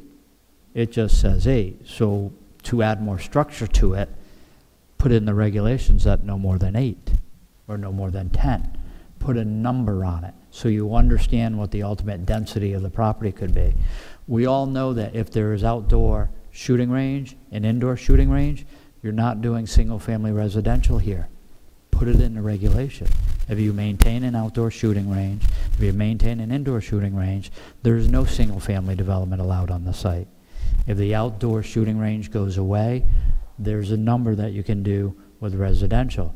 If the outdoor and indoor ranges go away, then you potentially have the capability of developing the property 1 unit per acre or 100 units. So again, to me, there's a little more structure that needs to go in this, but I understand these are basically graphic representations of pieces that are associated with the verbiage contained in the text amendment. That has nothing to do with my concern. I think I can address your Yeah. concern. I think I got an idea of a window here. You are looking to address what could, no, I'm sorry, let me start over. Your concern is, why are we coming to you for a zoning text amendment? Okay. The reason being is this is going to require a tremendous amount of capital to build it out to the standards that we're envisioning. And in order to go forward and to take that step, we believe that a zoning text amendment is necessary in order to allow for that to happen to begin with, so we can dump the tons of money that it's going to require into the design, the materials, and all that. But that being that as it may, we still have to satisfy you in accordance with your planning and subdivision regulations for a master plan or a major land development review. And that's where we come back and stay under your thumb to ensure that whatever is built out on this project, even though it's allowed under the ordinance, it still has to comply with your approval in accordance with first the master plan, preliminary, and a final plan review, and the technical review committees that are involved at each of those 2 preliminary stages. So I guess I'll just weigh in as well, but I think the main reason to your question, why does this require a zone change, is because the use they're proposing wouldn't be allowed without it. So I think what they're presenting, or what you could respond with by seeing this level of detail, it's been called a contract zone. It's sometimes referred to as spot zoning. It's not necessarily illegal to do that. It's not necessarily illegal. Spot zoning is only illegal if it's inconsistent with your comprehensive plan. So essentially what you could do is you could condition this zone change, or the council could condition this zone change to such a degree that limits it only to that use they're proposing. And you can give them more flexibility if they want the more flexibility, but that's a pitch they'd have to make to you. So essentially, if you recommended to the council and the council passed a zoning amendment, with restrictions that limited it to this use, it would open the door to this use where, as of right now, it's not allowed. So I have a question. We're talking about zoning and allowable uses on the property. And there was a long list that included residential, but with the understanding that I think the town applied a condition early on with the gun range that said, if you want to do anything else, if you want to do residential, you've got to close the gun range. You can't. So that's already there, I think. So I look at this. I think the site is not visible from the road, which, in my eyes, is generally a good thing. Except that I believe this is going to be a nice development when we get to that development review stage. The only use I have a concern with, I know you've moved the pavilion, but it's still, if it's not fully enclosed, even if it is fully enclosed, if you've got a wedding band in there, I'm just curious if there are any engineering standards or are there any regulations about how many decibels are allowed beyond the property line. When we have a block party down here in Wakefield, I can hear it on High Street. Does it bother me? No, I'm far enough away. I can certainly hear it. But I'm still curious or concerned about that placement relative to the neighbor. So Madam Chair, if I may, before their attorney responds, staff is making a recommendation that in any favorable contemplation of this, that section 610.13, which states pavilion dimensional criteria, that it's retermed enclosed structure pavilion dimensional criteria, and that a enclosed structure does not include a tent or temporary type of structure. So you're looking at an enclosed building as an event center. That makes a big difference, okay. So again, that will allow an applicant to better address the sound attenuation. And again, I think it's not part of the zoning ordinance, it would be more a DPR, but if there's a way to figure out what's an acceptable decibel limit, and does the building have the ability to restrict the sound to that level, just so, I mean, once you build it, it's too late, so. And that's one of the questions I was going to have for the architect, is that there's a very nice structure in this photo. It looks like a post and beam, not sure if it actually is.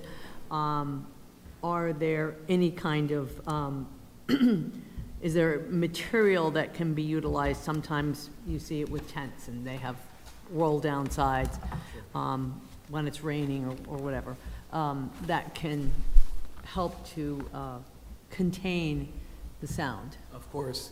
Thank you.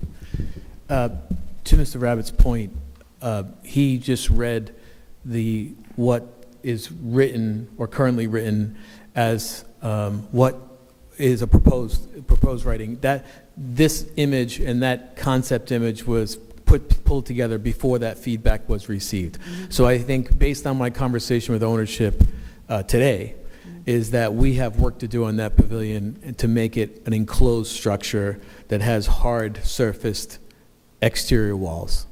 And so again, that concept image probably will be the last time you see that, because that is clearly a post and beam, open walled structure. Yeah.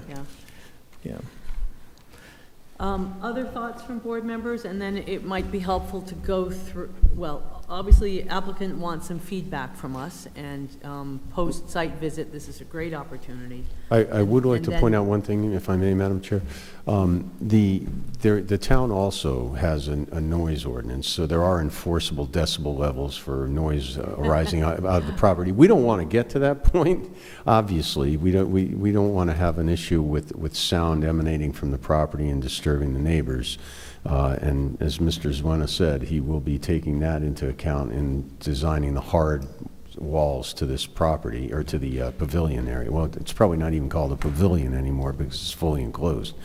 But that being said, again, part of your standards contained in your subdivision planning regulations are that it's not going to be a nuisance to the surrounding properties. I'm paraphrasing, of course, but that includes noise, glare, a whole plethora of other items for consideration. So those have to come in during the course of the development plan review and the major land development review. Other thoughts from folks? I do. Susan? Then Robin. I have some thoughts. So you were here for the project that came before you tonight. Yes. They are allowed to put those 5 units on that site by right. Mm-hmm. So as much as we could resist that project, they're allowed by right. Your ordinance, the project that just left here today. So your text ordinance specifically says the following uses shall be permitted as a matter of right within this preserve. So if you came back later with something that felt like something we didn't want to approve, we've granted you the right to have it, whether we decide it's something we don't think is good for the site.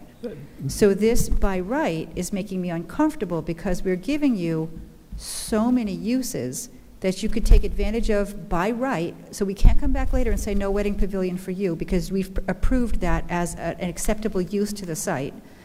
And yes, we can condition some things and say, no more than 20 storage units.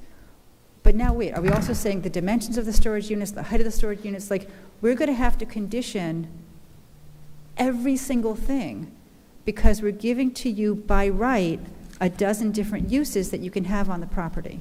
And that, for me, is making me feel uneasy about the unforeseen things that will accidentally, like, Sure. I'm not saying, and I didn't mean to disparage the project No, that came no, no, before you. But the problem is that for me, it's what's allowed by right. I can't go back later and change my mind because you've been given the right to have all of these things. But you can put in a cap on the number of each type of structure. And also contained within the ordinance itself are the maximum heights, length, footprint, and maximum square footage. Those are contained in the third to last page of the ordinance. And Ed Pimentel, Yeah, who hi, drafted Ed it, is Pimentel right for the here. record, and obviously we want to work with the board, and this is going to get tweaked through Jamie's office and with the assistance of the planning board. But what we try to do was we try to work backwards, and as everybody has said here tonight, this is kind of a unique project in that we're not coming to the board with a project or a development in which we went to your zoning code and says, hey, we are entitled to these X uses, and we work through the board as how do we take those uses and then put it on the property. We're working backwards and trying to make sure that the board is confident that what we've been presenting as that will be the development is now crafted into the ordinance. So we're going backwards. So what we've been doing is each of those structures that you see, I've taken the dimensions, I've taken maximum building footprints, maximum height, maximum square footages, lengths and widths, maximum number of units. We've kind of figured out how much coverage there is. We've tried to limit the impervious coverage so that it fits within that approximately 14 or 15 acre area that's already disturbed. Then to give a little bit more assurance to the board that this doesn't spill over, then we started to apply setbacks and buffered setbacks and so forth. So what we're trying to do is say, this, what you see there on that picture and in that location is how the ordinance is going to be crafted, so you feel confident that something other than that can be developed. Did I explain that well? Yes. However, we've gotten so far into the weeds tonight to discover what's going to be in the vending machine. We're talking about an ordinance change. Like, Lordy, there's pizzas in the vending machine. So we've gotten very carried away with the minutia, which it's a distraction, I think, from what we actually need to look at tonight. And so, sorry, you've swapped the location of the pavilion and the pond. Do I actually need to write in my ordinance? Like, so therefore, I can't take it to the bank later when the pavilion magically is somewhere else on the site, unless because we're not reviewing this development with the vending machine with the pizza. We're not doing that. We're just looking at an ordinance.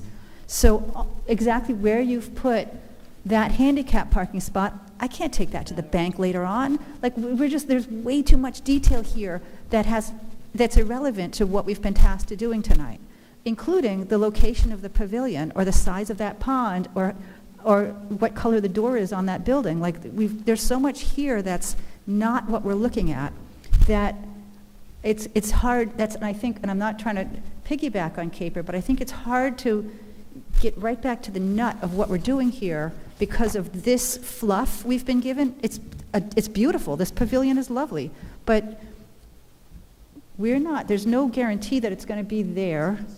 I've been you're right. I've been distracted by all of the chaff, and so I want to get back to the ordinance. So that's my point. I think that's our fault. I was sitting here thinking, why are we talking about this and not the uses that we're willing to allow here? Because that's the key thing, is the uses. And then I had mentioned in the previous meeting, do we want to rezone the entire parcel? If this is ideally what the applicant wants to do in the next 5 years or so, could we just rezone a portion of the parcel and leave the rest of it alone? And 10, 20 years from now, they come back and say, you know what, we'd like to do something. I don't know. Andy at the time said we could do that. So. That's my second point here, is that I realize that you need to keep it as one parcel because that's what the zoning demands to have your gun range. There is the ability, though, to do a conservation easement on a chunk of it, so that if you're deciding now that you're never going to develop vending machines with pizza on the northern half of the property, you could have a survey line drawn and say, land trust, we're never going to build on this piece of land. And that is an opportunity. And I realize that you don't need to do that, but by not doing that, I need to then look at this ordinance for the entirety of the property.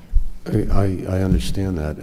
I can tell you that the owner has been in discussion with DEM involving a conservation easement and South Kingstown Land Trust as well. There have been discussions about potentially doing something along the Saugatucket River.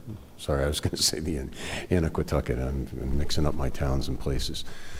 So that's there possibly, but at this point right now, we have to look at the potential impact of that overall.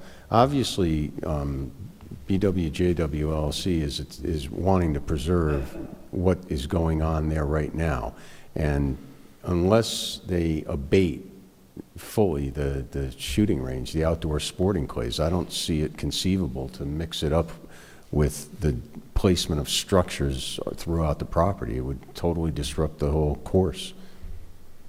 But if someday having a shooting range is not the most lucrative opportunity, what's an abatement? You'll go out and clean up the lead, and there'll be 300 houses out there. Like, well, so not necessarily. If you put in, and Mr. Rabbit brought this up earlier, if you put in that if you abandon the outdoor shooting, you can put no more than X number of structures out there. But it couldn't, maybe it's not structures, maybe it's an airport. Like, we can't foresee all of the opportunities that you might have with 100 acres of meadows and trees, and we can't articulate all the things that, the world's an unknown place. So that's just, we're giving you a zoning change for the entirety of the property, and so for me, that's just a lot of unknown. And I understand Susan's concerns and some of the others. We sometimes have to consider looking at land use regulations, worst-case scenario, and kind of work backwards. If the idea is that the main focus of this would be within that 15-acre parcel, has there been any thought given to having your new zone be contained solely within that 15-acre parcel at this point in time? And if any type of expansion or other uses were to be contemplated in the future, then you'd have to come back to either make that larger or, So here was the concern about split zoning. Because the town of South Kingstown, already within the comprehensive plan, has crafted the ability to have these overlay districts so that you can protect a property or a set of properties and limit the uses only to that area. The concern about a split zone is if we keep the current zoning designation of the area where the clay shooting and so forth is, and then we say these uses are the only ones permitted in that and these here, then we're opening up to the whole community again. That's what we were trying to protect, right? We're trying to concentrate these limited uses only on this property, and then we're trying to at least give some degree of confidence to the board that the bulk of the property is going to be limited to the historical clay shooting, unless that disappears sometime in the future, and residential use. And all these other uses will be limited to this area. My concern about split zoning is then trying to craft what uses would be on the other side, the other portion of the split zone, and not opening that up to the town, because it's still zoned R40. Right, so the other is it side really would a split be unchanged. zone? If you put a special management district within an existing zone, I mean, is that really split zoning? So, Madam Chair, if I may, because Yes. I think I hear what Susan's saying, what some concerns are, and I mentioned earlier about the planning department's opinion that the proposed text needs some more structure. And you've always talked with me as a planning board, as well as other planning boards I've worked with over the years, about unintended consequences, or the applicant before you today is very different than the applicant before you 12 months from now. So I think when I talk about structure, what I'm hearing from some of the board members is their concerns are, if there's 120 acres, and we'll just assume it's all upland, that the density of that could be 120 houses someday. or 100 houses with 100 automobile, with a clubhouse, with an indoor shooting range. So what I've said earlier on is that the regulation needs a little more structure, so that if there is in essence, what you see here, and what I'm talking about structure, if there is an outdoor shooting range and an indoor shooting range, you get no single-family residential units. You would be allowed to apply for a clubhouse, the rental units, and the autominimums. But beyond that, single-family is not on the table with an existing outdoor range and an indoor range. If the outdoor range goes away and there's only an indoor range, you potentially set a limit on single-family development. You also still keep limits on the rentals, the clubhouse. You know, what's to prevent them from putting 2 clubhouses in? What's to prevent them from doing 200 autominimum units? And I think from my perspective, if they're proposing to do 8 rental units, set the limit somewhere around 8. If they're proposing to do 70 autominimum units right now, set the limits on 70. But it's structured. You don't get to have all of these things all together with all of the uses, because all of the uses presently are potentially not compatible. You can't have density of 100 units per acre with a shooting range. Jamie? Yeah. So Do again, you- it's building that structure in. And I think the applicant is standing before you saying, we really are comfortable if we have the ability to apply for 8 rental units, a clubhouse, and X number of So- autominimums. I understand that. I guess my question is, how do you feel about the idea of applying this zoning only to what we're being told is going to be the I proposed think the development and not the difficulty entire is, property? the difficulty is you would give them all the density they're asking for with no control over the other 80 acres. They could come in with a single-family subdivision. But they can't, 'cause they have a shooting range. They could abandon the shooting range. Well, I don't object to 160 new homes. I mean, Right. you know, let's be But clear. again, I think what they're proposing for now, so long as you add structure to it, the planning department would be much more comfortable. And again, the structure is limitations so that, you know, they're asking for 5 things, but they're not asking to stack the 5 things on top of each other. And I think that's Susan's concern, that you're not only going to stack 5, but each one of the individual components are going to get bigger. So And so I I'm think not- you can I- put structure into it to make it more compatible with what they're actually showing you as an intended end product.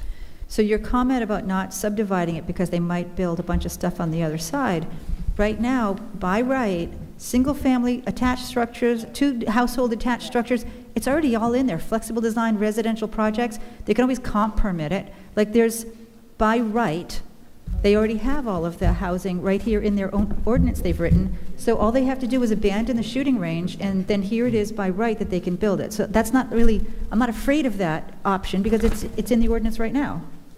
And what staff is recommending, that, again, by right means it's an allowed use.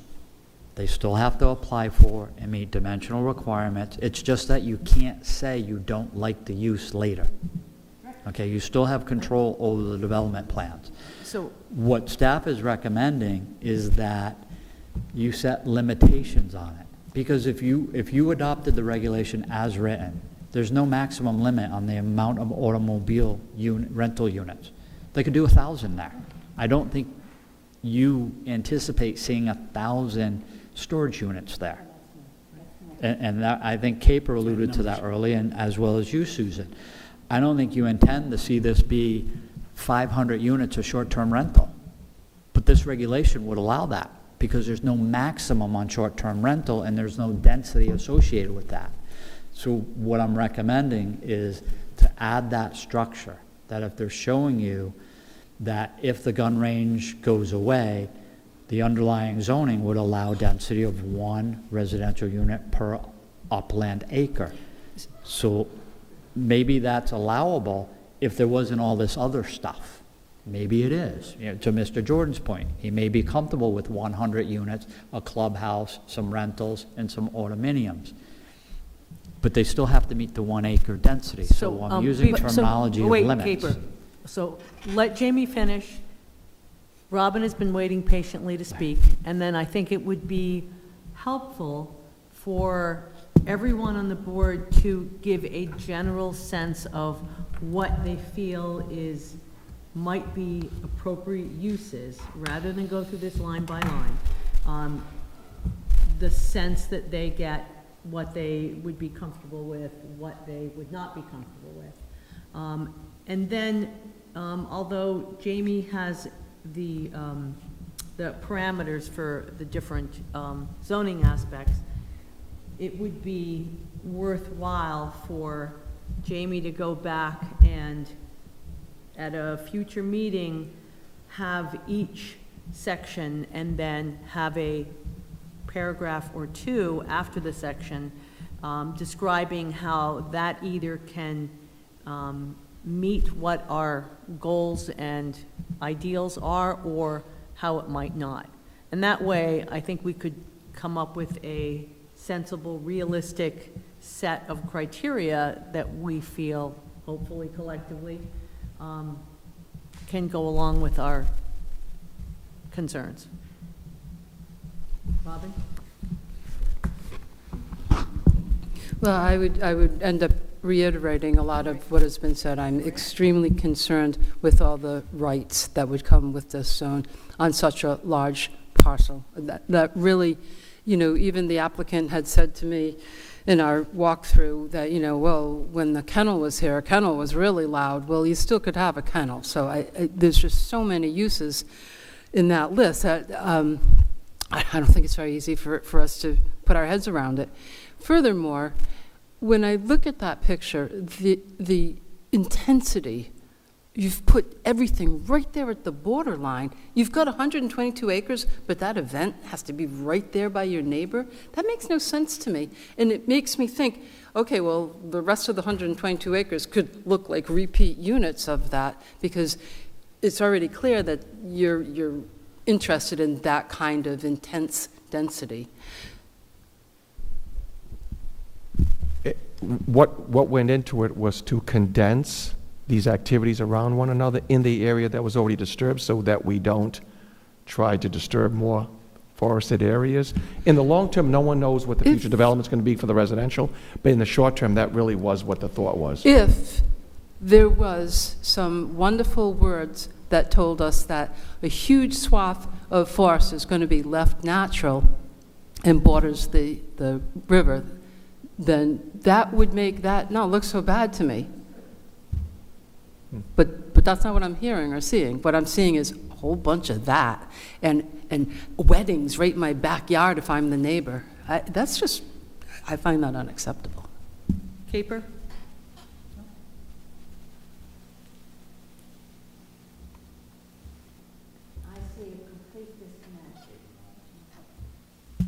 I see a complete disconnect between the storage units and the rest of the units. And those developers, to me, they're two completely different things. And I agree with Robin. My concern is the density. And I'm also concerned that by making it a zoning ordinance that's as open-ended as this starting point, we've got a schedule we have to meet. And Jamie, what you're proposing is that we put the burden on ourselves to come up with all of the detail that's necessary to protect the dangers that we can envision by having so much open-ended permissiveness and by allowing so much density, which will change depending on how you come up with your ultimate demand, with your ultimate plan. But why should we take the burden on us? That's my confusion. Madam Chair, if I could weigh in, I don't know if this is helpful or not, but there certainly was a level of detail presented in the plan and the overlay of the site plan. That there is another procedure that the applicant could take if they wanted to give the board more assurance about what's going to be there and what sort of restrictions would be in place.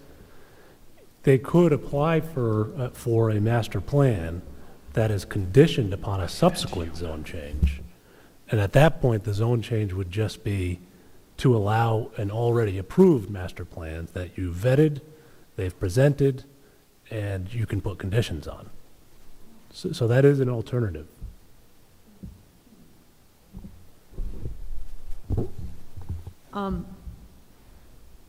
Paul? I think I want to hear more about that alternative plan. It sounds like it may address, when we see, okay, this is exactly what's being proposed, this is what we're zoning for, based on the master plan, right? And then the zoning just applies to what the master plan was approved for. There's no room for, Yeah, it's certainly easier to get your head around it. It depends on what the applicant wants to pursue. I think we're also talking about a use variance, really, if we're going to do a master plan with all these prohibited uses that aren't permitted at this point right now. I don't see the straight path that you're envisioning on this. I mean, it's allowed by statute that you can, it calls out that if an application before a planning board requires both planning board approval and a zone change, you can go to the planning board, get conditional approval at the first stage, and then go on to get a zone change. So it depends on, now, you can do that. At the same time, the applicant could say, well, we just want to have the zone change and then have the more flexibility because we don't know exactly what we want to do yet. And that may be what they're asking for. But, that's the two different ways to approach it. And we're also throwing us back quite a bit of time in retrospect as well. I mean, we are here, we're willing to work with you, we're willing to hear the concerns, we're willing to put caps on it to ensure, one pavilion, or whatever we're going to call it with the hard sides on it now, one clubhouse, not more than that, X number of luxury storage units, X number of cabins as a cap for that. That's fine. We're willing to do that. I think the fears that you have would be allayed if you had hard numbers that were caps on this. If you look at it, we did propose as well, no more than one residence per developable acre. That's in there right now. There are footprint sizes. There are limitations on the square footage, building height, lot coverage. Those are all contained in there. And if you have concerns, let us know. We'll work with that, and we'll put those caps in there. so can I make a suggestion? You're talking about putting numbers in this zoning change as it stands. And if we're still confused or not satisfied with that, we could always go back and say, okay, maybe we'd prefer this other route. And it's still up to the applicant to decide whether or not they want to take that route. Is that correct? We can't say we want you to do it this way. It's up to you. Yeah, again, we're looking, we provided an enormous level of, this is, as I said, we went backwards in the concept of this and tried to draft something that matched the vision that we want to develop for the property. But to allay the concerns that you have, no more than X number of storage units, no more than X number of cottages, no more than X number of one clubhouse, one event space. So could we have Jamie do those numbers and then decide from there what we... Well, that's kind of what I was suggesting, that, but then he also provides some explanation as to how those numbers have come about and what it is within those particular permitted uses that we have concerns about. I think we've heard some of that tonight. I mean, I could go through the list. Many of the uses, I don't have a problem with the use itself, but of course the devil is in the details, and it's the scale and the number. I am not in favor of any of the single household, two household, multi-household structures. It's my opinion, based on what we've heard from you folks, that the type of residential per se is really captured under sort of the overnight cabin motel kind of use, rather than any kind of permanent. Yeah, again, we didn't want to get rid of the underlying R40, but that's all contingent upon whether or not there's shooting taking place on the property itself.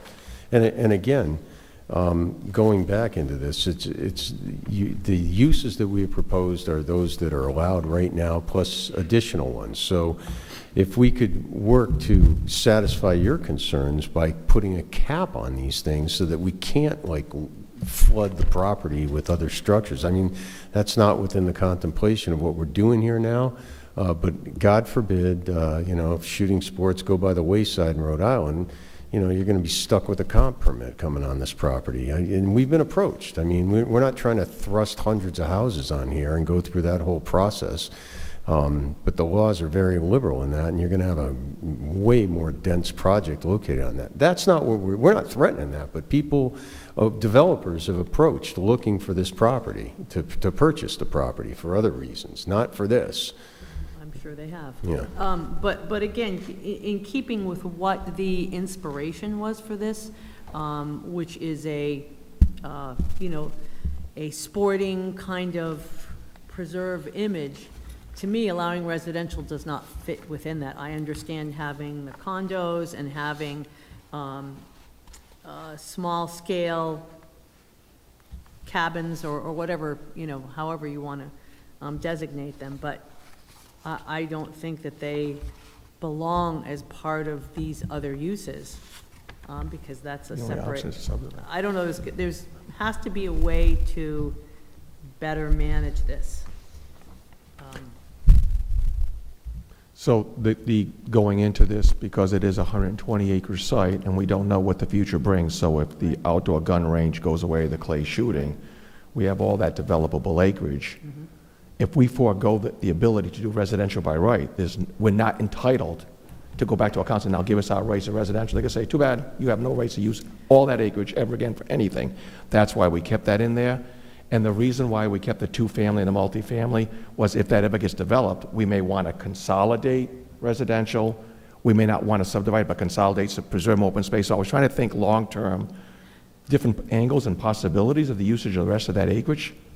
And that's the reason why we kept those uses in there. But you can always ask for a change. So this could be this sporting complex at this point in time, limited to those uses that everyone feels are appropriate.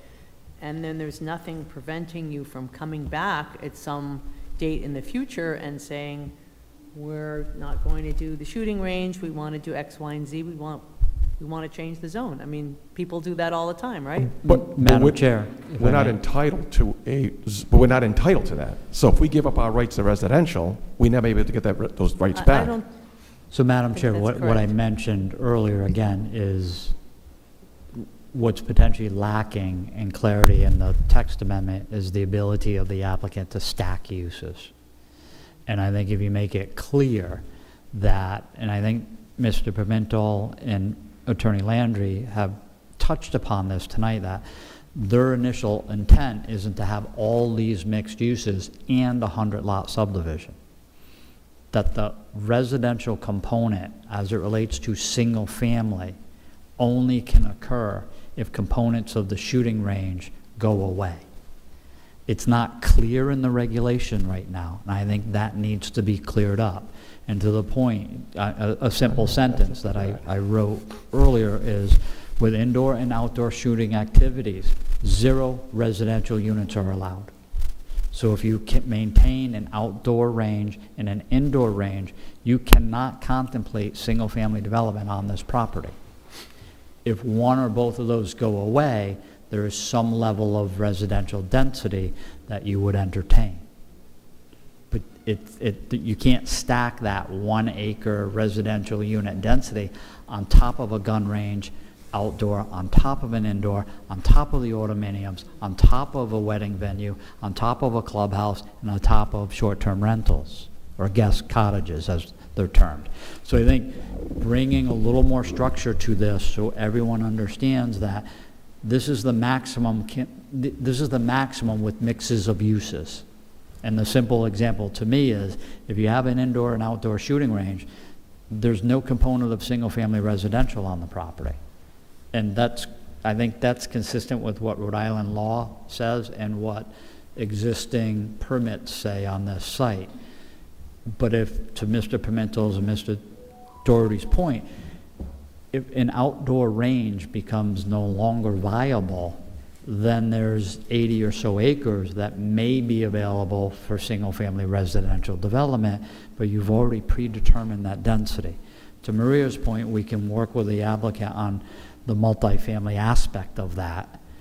But again, to me, there needs more structure to this so that it's clear that whatever actions the planning board or recommendations you're making to the council, everybody understands the maximum build-out. I think there's not enough clarity on how this site could be maximized at this point in time and stacking those uses. Yeah, I think that's correct, and it would be much more worthwhile to send something to the council that's well thought out, that everyone is comfortable with, than trying to quickly make changes and have it. My point of adding clarity and structure is not to keep you guessing, to allow you to understand what could be built here under specific scenarios with the mix of uses they're proposing and the maximum limits to that. You know, outside of a comp permit, which every landowner's, has the right to do that at some point in time on any property within. But best not to bring it up. Well, yeah, I know, I agree, and I didn't mean that as a threat. It's just Yes, we're well aware. I've represented municipalities throughout my entire career. I've probably killed more comprehensive permits than had them permitted. But again, I think to Mr. Rabbit's comments, I believe that, if we have some sort of a caveat in the ordinance as well, that if there is outdoor shooting, there can be no residential on the property. We can't do that anyway. The insurance wouldn't allow for that. If they get rid of the outdoor shooting, you can have X number of units. Right now it's 1 per acre, R40 zoning. And even then, is that also predicated on the indoor range as well? And nobody has really, I think Paul might have mentioned it at the last meeting, but talked too much about the any constraints such as lead and other heavy metals in the soil that would make it less viable. That goes without saying, but toward that end, I can tell you that my client is a very responsible operator of a shooting preserve. They've mined some of the lead out of there previously. You heard that from Mr. Waugh during his comments to this board before the site visit. In addition, they're engaged in recycling. They're trying to follow the best management practices. There's all sorts of criteria that are out there from DEM as well as EPA regarding this. So absolutely, there would be have to be a detail to deal with in any sort of residential development. There would have to be some sort of compliance. I see a phase 1 and a phase 2 easily on this thing to deal with the lead abatement. And again, they've been working at it. And you heard from Mr. Waugh as well. They've done that in the past, and they will continue to do that. So we don't have a lead-ridden preserve over there. And DEM is actually taking action against some shooting preserves right now. They've shut down a couple, and there are more coming as well due to the lead concerns. So my client is very much aware of that and working to be ahead of the curve on that. I have a question for Peter. Okay, go ahead. So part of the inability to subdivide is because a piece of land has to be a certain size to accommodate the shooting range. Yes. Is that firm Rhode Island law, and is that subject to be changed? And if it were changed, and let's say suddenly the rule was you need 50 acres to have a shooting range, there would be nothing preventing them from subdividing off a hunk, and then that's a separate situation? Like, do we need to be worried about the Rhode Island? Is it a Rhode Island law or a federal law? Like, do you know what that law is and how that works and what the parameters? So we have a preserve license. Just state your name for the record. Sorry. I'm Brad Waugh, the owner of the property BWJW. We have a preserve license, which is regulated by the state of Rhode Island. That requires 120 acres. We have 121 acres. The town of South Kingston, in its ordinance, requires 120 acres to have an indoor gun range. So back in 2017, when the then planning board and then town council approved the indoor gun range on the property, they required 120 acres. So we can't, when we are standing before you today, what we're looking to do is get a favorable recommendation up to the town council for this concept. And I can't stress enough, it is a concept, because we're going to come back to you again. And we're going to be doing tweaking on artwork and other things to this property. But today, we're just looking to have a recommendation, a favorable recommendation up to the town council for what we have as a concept here. I cannot put residential on this property. There is no way on God's green earth that can happen with both my insurance company and with my current license under the Preserve and Town of South Kingston. I can't do it. So I'm limited today, and I know this was a question you had, Susan, I can't put residential on that property. And The only, that's with the caveat. That is with the caveat that shooting is ongoing, that there are shooting activities and that there is a preserve, a shooting preserve on the property. so to add on to that, if, Brad Waugh again, if I was to shut down the outdoor shooting, I would be coming before you to Mr. Rabbit's point and saying I would like to put 80 houses on 80 acres. That's not going to happen today. Could it happen in the future? Possibly. I don't have a crystal ball. Can I But- just get, you said if you shut down the outdoor range. My understanding is if you shut down the outdoor range and say you want to develop it, you've got to get rid of the indoor range. I'm pretty sure that's what I keep hearing. The town of South Kingston Town of requires South Kingston has that in 120 the acres. ordinance, right, Yep. so. Let's be clear, because I heard two different points there. When we, back in 2017, when we were pursuing the indoor gun range, and in pursuing the indoor gun range, we actually gave up some historical rights to the outdoor shooting too. We kept some, but we gave up others. Why we imposed that 120 acres, besides the fact that the state required it anyway, was that then the planning board and council goes, we don't want to open up this use to the rest of the town. So we imposed conditions that you are required to meet, because pursuant to Rhode Island general law, you impose conditions associated with the granting of the special use permit. And one of those was basically, we checked out the whole town, we did an analysis of the whole town with staff then, and figured out, guess what? Indoor gun range, 120 acres, this is pretty much going to be the one with the other conditions that were imposed. That does not preclude, I mean, now, there may be other reasons that Mr. Waugh can speak to. That doesn't preclude the ability to use the other acreage for residential if you retain the indoor. The outdoor, yes, that precludes it. But if you were to get rid of the outdoor and you kept the indoor, that doesn't preclude the residential. I mean, if Okay, that's something that's being misunderstood discussed that then. tonight, that's a different matter, but that doesn't preclude it. I misunderstood. But I think I heard from Mr. Rabbit as well, that he was talking about potentially putting a cap on the number of residential units that could be developed if the outdoor shooting was abandoned, but you retain the indoor shooting.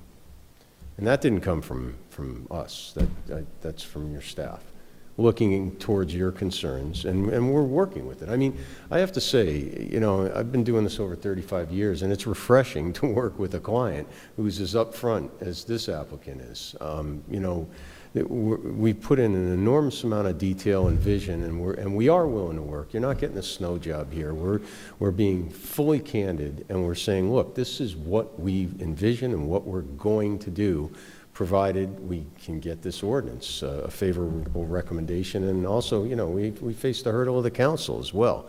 But we'd be idiots if we were to come here and misrepresent things going forward to you when we're going to be back here for any development plan that we envision and we want to put into paper in terms of applications. We're master, preliminary, final, major land development. That's in this ordinance. We put it in there. So I just want to go back to the idea of your vision and then how the zoning and any type of restrictions could serve to accommodate that and allay the fears, concerns that planning board members have. That seems like the next logical step. Does everyone agree with that? Mm-hmm. So that's something that Jamie needs to put together. And is there anybody that, Armin, you haven't said a lot tonight, anything that we've missed or that people want to express at this? No, my only comment is, can we put some language in that should they stop the outdoor shooting range, that any further development needs to come for us on a master plan, so that we can then look at it specifically as to what they want to do? That's already in.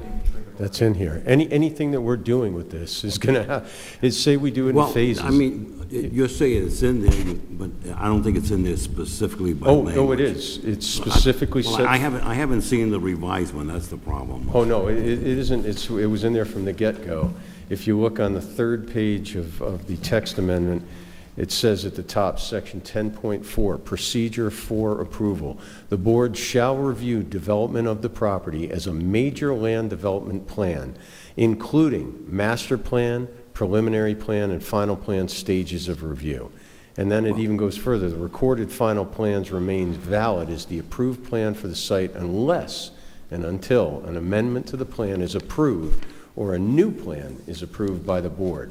Minor changes, minor, as defined by your subdivision and planning regulations, may be approved administratively by the administrative officer. Minor, that's it, as defined already and set forth. We're using your definitions for these words. Jamie, doesn't that solve the concern of everyone? Yeah, again, the process they're laying out is master, preliminary, final, but the only thing potentially, and I'll defer to our legal counsel, is if Rhode Island's law changes and potentially obviously we can't eliminates a control master anything if the plan. law changes. But even if they eliminate master plan, that puts a heavier financial burden on an applicant to come in with preliminary where you actually see more detail. Well, I think with that protection, and we put restrictions as you're suggesting, we should be handling all the issues, really.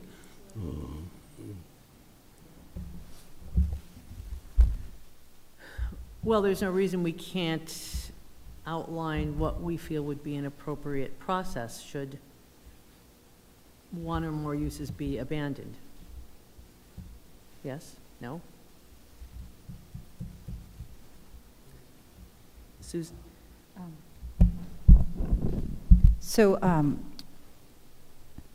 considering it's zoned residential, and you have residential land around you, some of it's not developed, some of it is. I'm very cognizant of the zone of notification that went out to abutting neighbors and how it just skimmed the property line of all the Broad Rock neighborhood, so that the Broad Rock neighborhood doesn't know that we're here tonight talking about this. And this isn't the first live wedding venue project that's come before us. I'm very concerned about walls or no walls having amplified music on the property when you have residential neighborhoods in any direction. And I don't think there's a wall thick enough that's going to keep a wedding band contained at midnight on a Saturday night. And I appreciate that you want to have weddings, and the pavilion you've shown us is lovely. I really hard object to amplified music on this property unless it's soundproof walls. You do have neighbors and you've got residential land around you, and isn't that convenient that the Broad Rock neighborhood, we know that the neighbors will hear it. And this was something Robin brought up, you've chosen the spot closest to the neighbors to put the party tent. I'm just shocked by that, and that was a good point that Robin made, was that you really couldn't have the party tent any closer to those poor people's bedrooms. So I really object to the pavilion. Oh, you know what? I don't object to the pavilion. I object to live amplified music or a DJ amplified music in a residential neighborhood. It's great for you, not good for the neighbors. And I'm really, really concerned about that. That's my biggest sticking point with this project, is the amplified music. So Susan Shepherd's is Run speaking is, from experience. We have had accessory uses that have allowed weddings. We've had property owners that have had weddings prior to coming to the town for any kind of approval. So we're pretty familiar how these things can go wrong. So just to... Yes, and so this is Brad Waugh again. Susan and Ms. Mack, you're bringing up a good point that I believe Shepherd's Run has a time restriction of 10:30 p.m., if I'm correct. And I think a time restriction on any type of venue is a good idea. We certainly don't want people there after a certain time, so, and we're very familiar with sound, given that we built an indoor gun range, and we designed it to keep the decibel rating below 90 to 88 decibels. So we're very familiar with doing sound deadening, and that's something that you would be probably requesting of us when we go before you again. And I'm probably the only one on the board who thinks that, again, appropriately scaled and state-of-the-art, that it would be okay to have some degree of, in conjunction with the whole sporting nature of the site, to have an area where people could kennel their dogs. But again, I think it's important that we go through these items at a future date and have a high degree of confidence that they will be in keeping with what your vision is and what our concerns might be. And, So, and sorry, from what Robin said earlier, she pointed out a great point. You really have chosen the closest location to the neighbors to put the party tent. Of your whole 120 acres, the party tent is in the bedroom of the next door neighbor. And so I don't know what to do about that, but putting a pond between the neighbors and the party tent is a pretty small sacrifice on your part for the peace and quiet of the neighbors. So Brad Waugh again, Susan, the issue that we have is that, one, we were trying not to disrupt much of our tree line, so we try to do it within our existing property, number one. Number two, we also did not want to build anywhere on the outdoor gun range area, and dealing with lead and everything else would have been an issue for us. The third thing is that by putting the pavilion over there, there is a barn there today that was built, I believe, in 1785 or something like that, and what we're trying to do is replace that structure with this structure. So there is already an existing building there. And in actuality, as the architect noted, we're moving it back from the property 35 feet. But I can't take that to the bank because this is all conceptual. You can actually end up putting that party tent any place you want. We're just approving that you can have a pavilion with a wedding. We can't lock you into that location. And so, yeah, that's where you have it on the picture, but we can't enforce that later on. And also, I don't know if the barn was having hoedowns, but comparing whatever was happening in that barn to a live wedding venue in the next to the neighbors is apples and oranges. So what, I mean, I know it's the, the devil's in the details. So what we could add to the ordinance is by use is required setbacks. So the pavilion, we could impose a minimum setback requirement off the property boundary. If the concern is we don't believe that we can force it to go in that location, we can impose a required setback requirement. How about acoustic music, not amplified music? Like a nice lady with a harp would be so much more appropriate to the neighbors than a 8-piece. Yeah, well, who cares? A little wedding trio. Like, it's the amplification of the music that's going to be a problem. With all due respect, though, I'm actually legal counsel, correct? Yeah, there's actually a case out of the First Circuit that held it violates the First Amendment to target amplified music specifically and to require acoustic singing. The argument was that certain forms of music can only be performed in an amplified manner. You can go after decibel levels, but you can't go after whether or not it's amplified. Well, And, I and think Susan, yeah. Just to remind you again where that lodging building is, the clubhouse, that used to hold 166 dogs. And when we bought the place in 2014, the number one thing that we heard from our neighbors was do not open up the kennel again, because the dogs were barking 365 days a year, 24 hours a day. I think that that is much more of an issue than an entertainment venue. Could be. Can audience members speak? Yes. So I think that we have expressed all of our concerns at this point to Jamie. And I'd like to know if any folks in the audience would like to come up and speak. We had a few folks last time speak, so.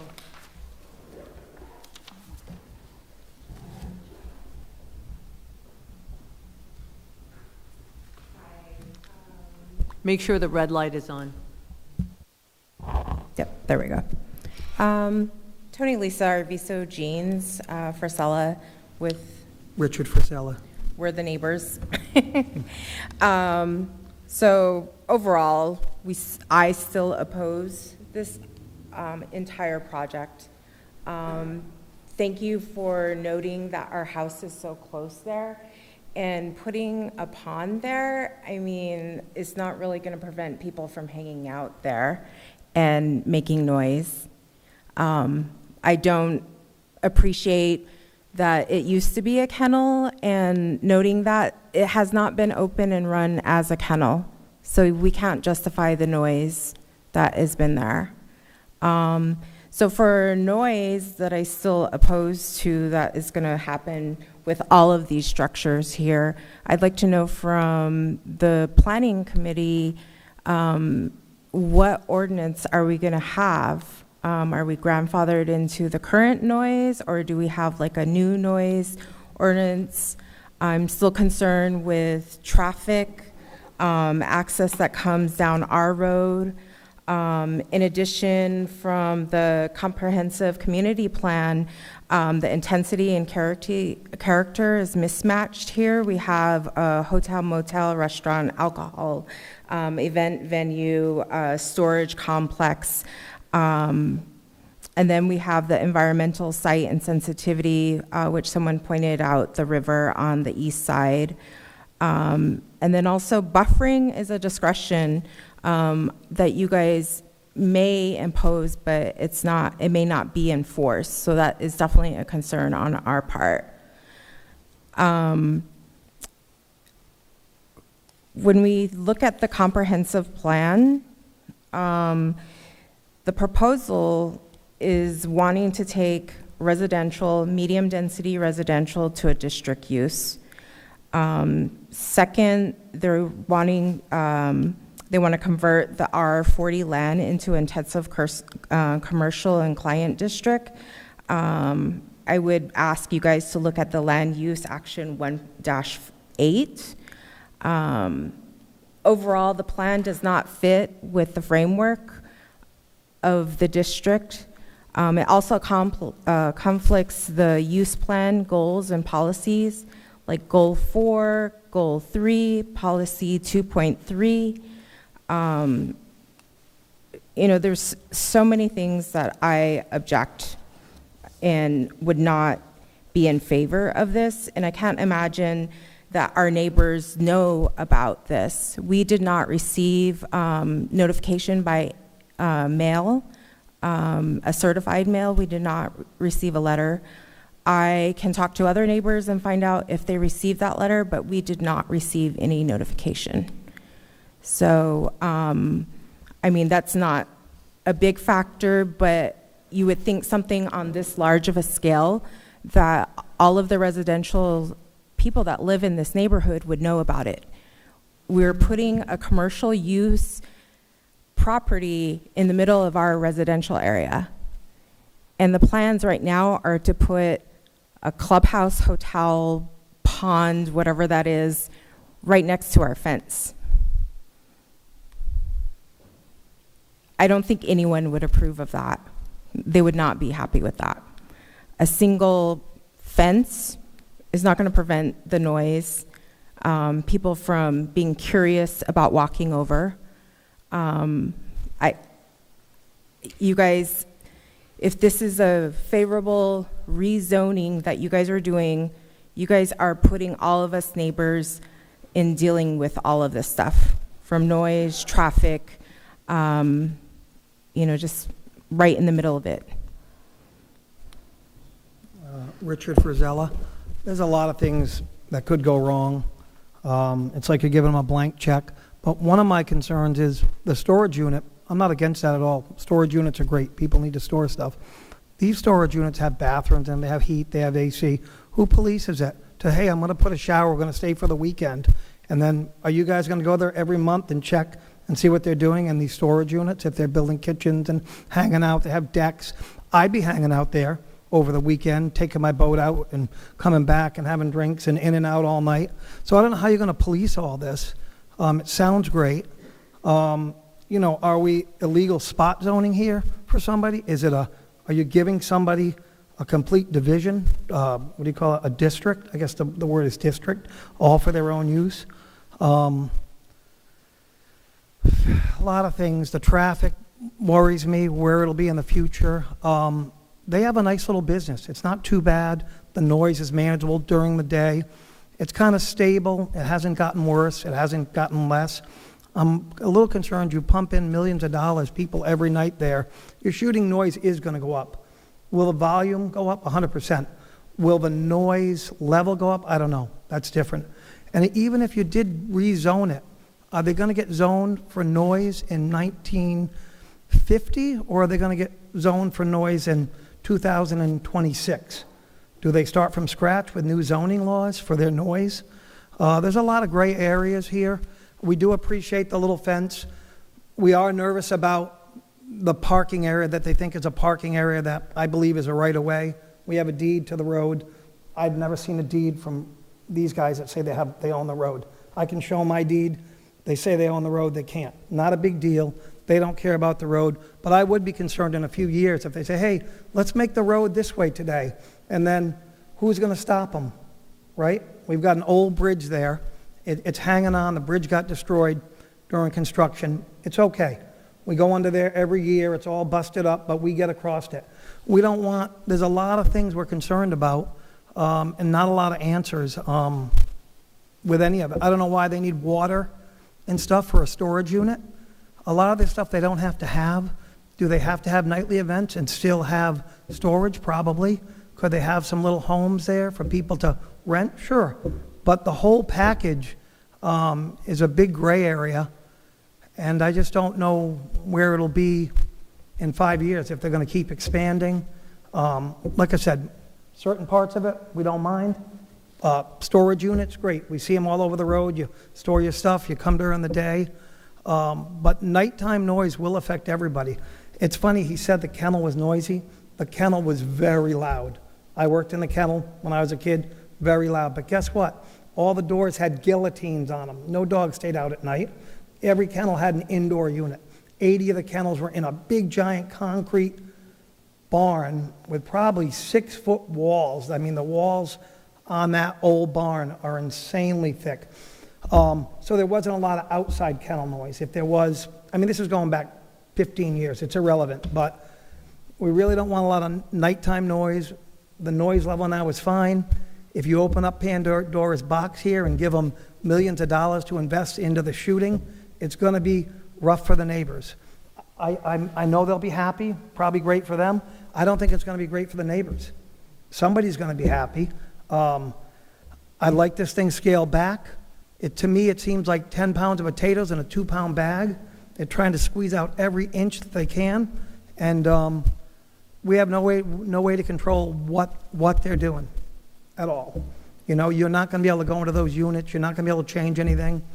You know, once you guys pass the zoning change, you know, who knows?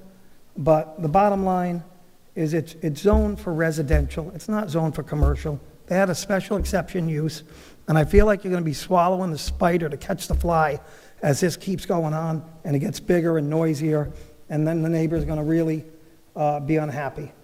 That's the bottom line. I know these guys will be happy. I know a lot of people will be happy, but I don't think most of the neighbors know where this is going to go, and I don't think the noise will decrease with this. So that's where I stand on it. We are not for it. We wish them the best. They're good neighbors. We don't have any problem. We appreciate the little fence, though we're not happy with certain spots of it.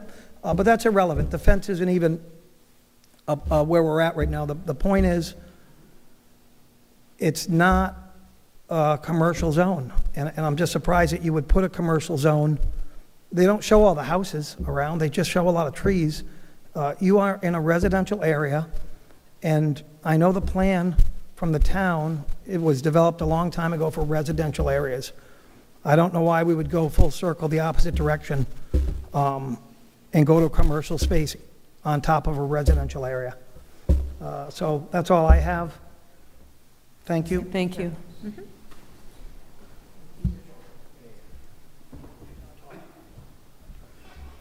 Hello, my name is Xavier Sherman. I'm the son of the neighbors that just spoke. I just have a short little comment that I would not like this beautiful town whose purpose is to serve the families that live here and to be a welcoming place, and for it to not serve as some sort of rich people's third home that they barely see, where they have their secret car collection. The attorney for the applicant even said that, like, it's so clean you can lick off of it. Is that really how we want our town to be used? To be some sort of cube smart for people that have boats and fancy cars. I don't want this town to become like their playground, and then the normal neighbors are like the background in their postcard. That's it. Thank you. Anyone else wishes to speak?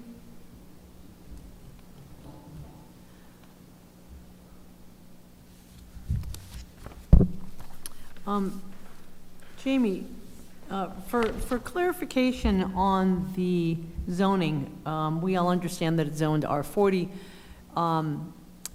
Did the original use predate the zoning, and is this considered currently a non-conforming use?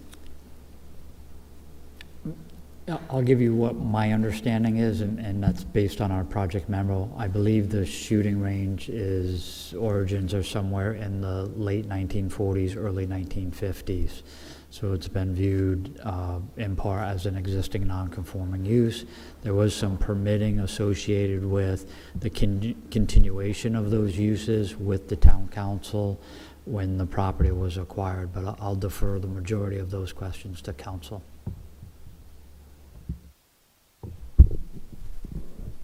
Peter? So my understanding as well is that it is a pre-existing non-conforming use in a residential zone. So it is allowed where it's currently located, can't be expanded from where it's located. There was also a comment by the member of the public about notice to neighbors. Mm-hmm. At this point, since this is just before you for a recommendation to the council, notice hasn't been sent out yet. Notice will be sent out once there's a public hearing before the town council. Yep. All right. That's all I Thanks. think. And I'd just like to address a couple of the comments. I think the comments that you heard regarding structure and uncontrolled development will be allayed by the very same thing that we've spent the last hour and a half talking about. Limits, caps, hours, numbers, maximum coverage. These are all things that can come into play to alleviate those concerns.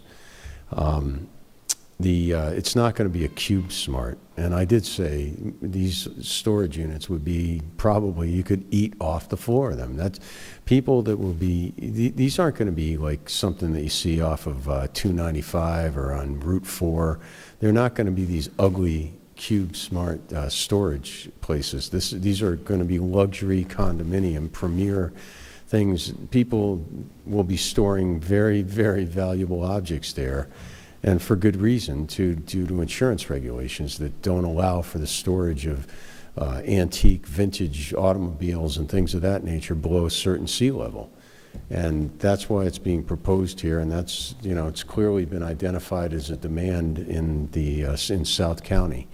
Again, we're looking to work with you to be transparent, and we're also looking to, we're suggesting, fine, well, let me hear your concerns. What do you want for a cap on this? I threw out one clubhouse, one pavilion, or whatever we're going to call it at the next iteration when we come before you. But again, to Mr. Monaco's concerns too, this is a master plan. You know, you don't like it, we're going to be coming back here, and you're tough. This board is notorious around the state among land use attorneys for being tough and holding people's feet to the fire, and for good reason. I know why you do it. You don't want to have things have unintended consequences for you.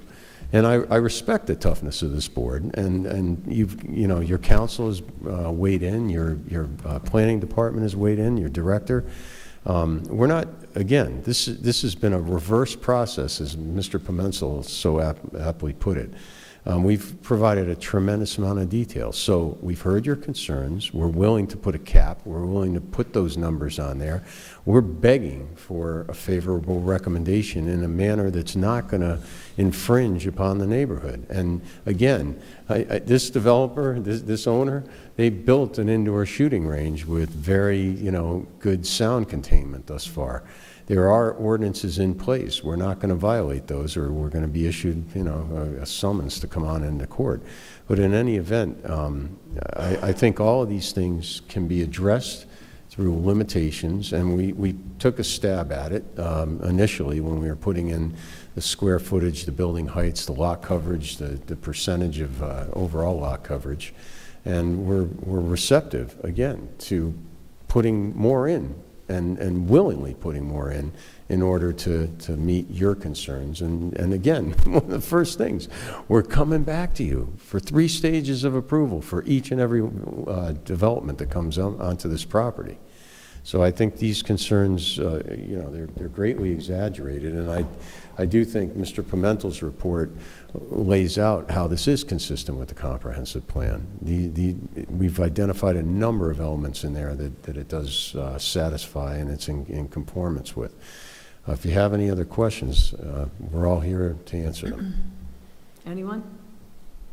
Thank you. We endeavor to be thorough, and we consider what you said a compliment. It was intended as such. It was. All right. Peter, should we have a motion to continue this item? I think Even though that it's makes not- sense, although it's not the same type of timeline as Exactly. your That's your why I asked the projects. question. There is technically a timeline of 45 days, which can be extended by the applicant. So I don't know if we're running into that, but it may be a moot point if they're willing to give you a little Well, extra time. we certainly would like to move this forward as expeditiously as possible. We've heard your concerns. What we would like to do is be heard in August at one of the meetings. I think you have 2 scheduled. Did I hear that correctly? Work session and regular, So yeah. that at least we could possibly get to the council, to get the ball rolling in September. Okay. Again, Madam Chair, your next regularly scheduled work session is 8/13, and your next regularly scheduled meeting is 8/25. I thought, just want to check the calendar, I thought there was a change that we referred to, oh no, it's the 13th, which is a Thursday. Oh, Yes. boy. And can you be ready by the 13th? Is there, what was the other date? Is it? The 25th. Yes. Yeah, I'm going to be out of state at a deposit. Well, actually, you know what? I can make the 13th work at 6:30 time. Jamie, does that work for you, for assembling all of the? Again, some of it will be applicant dependent and Okay. discussions, and I think our target would be 8/13.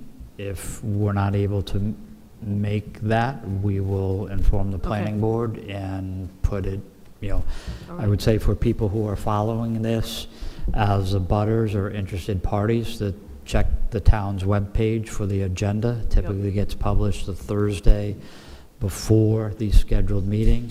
That meeting on the 13th is a Thursday, so it'll Yes. probably be posted either Friday or Tuesday, Lynn? Okay. Friday, given the holiday. Okay. So motion to continue this item to the August 13th work session, somebody? I'll make a motion. Susan, second? Armand? All those in favor, aye? Aye. Thank you. Thank See you in for your August. comments, and thank you for Yes. all your time this evening. Next agenda item, Old Tower Hill Road Neighborhood Project, form-based code. Jamie? Again, Madam Chair, the form-based code was kind of a placeholder depending on progress we made, realizing we just met last week. So we are still working on revisions and input based on the discussion with the planning board members. So you're going to come back to us in August with The the narrative? 13th would be our Yes, intent. we're going to go over the narrative so that it gets sent to the council in the appropriate Are we format. supposed to help write that? Did we Yes, forget- that's what- Did we forget to help write that this week? Well, I think Jamie's going to develop the draft, and then we will add comments in our August meeting because it won't be going to the council until September. Correct? Correct. Good. Elections, annual nomination and election of planning board officers. Would someone like to make a nomination?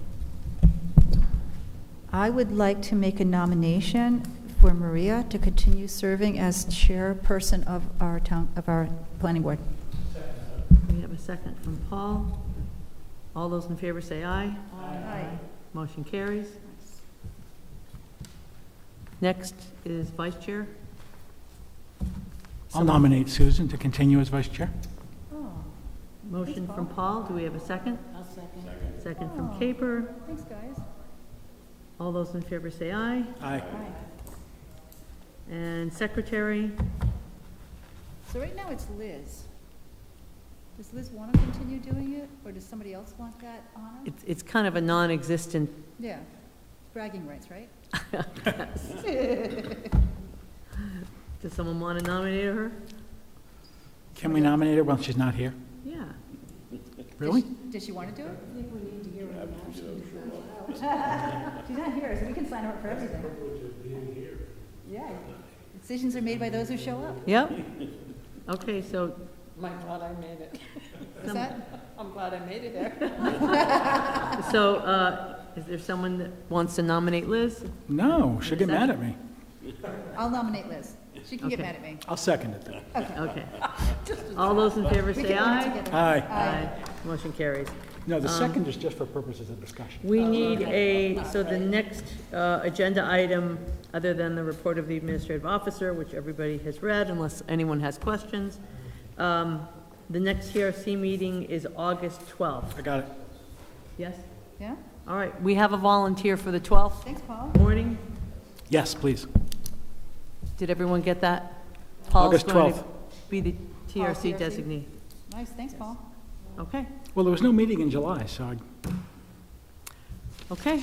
Motion to adjourn? I'll make that motion. Motion from Caper, second. second. Second from Paul. All those in favor say aye. Aye. Aye. Motion carries. Thank you, everyone.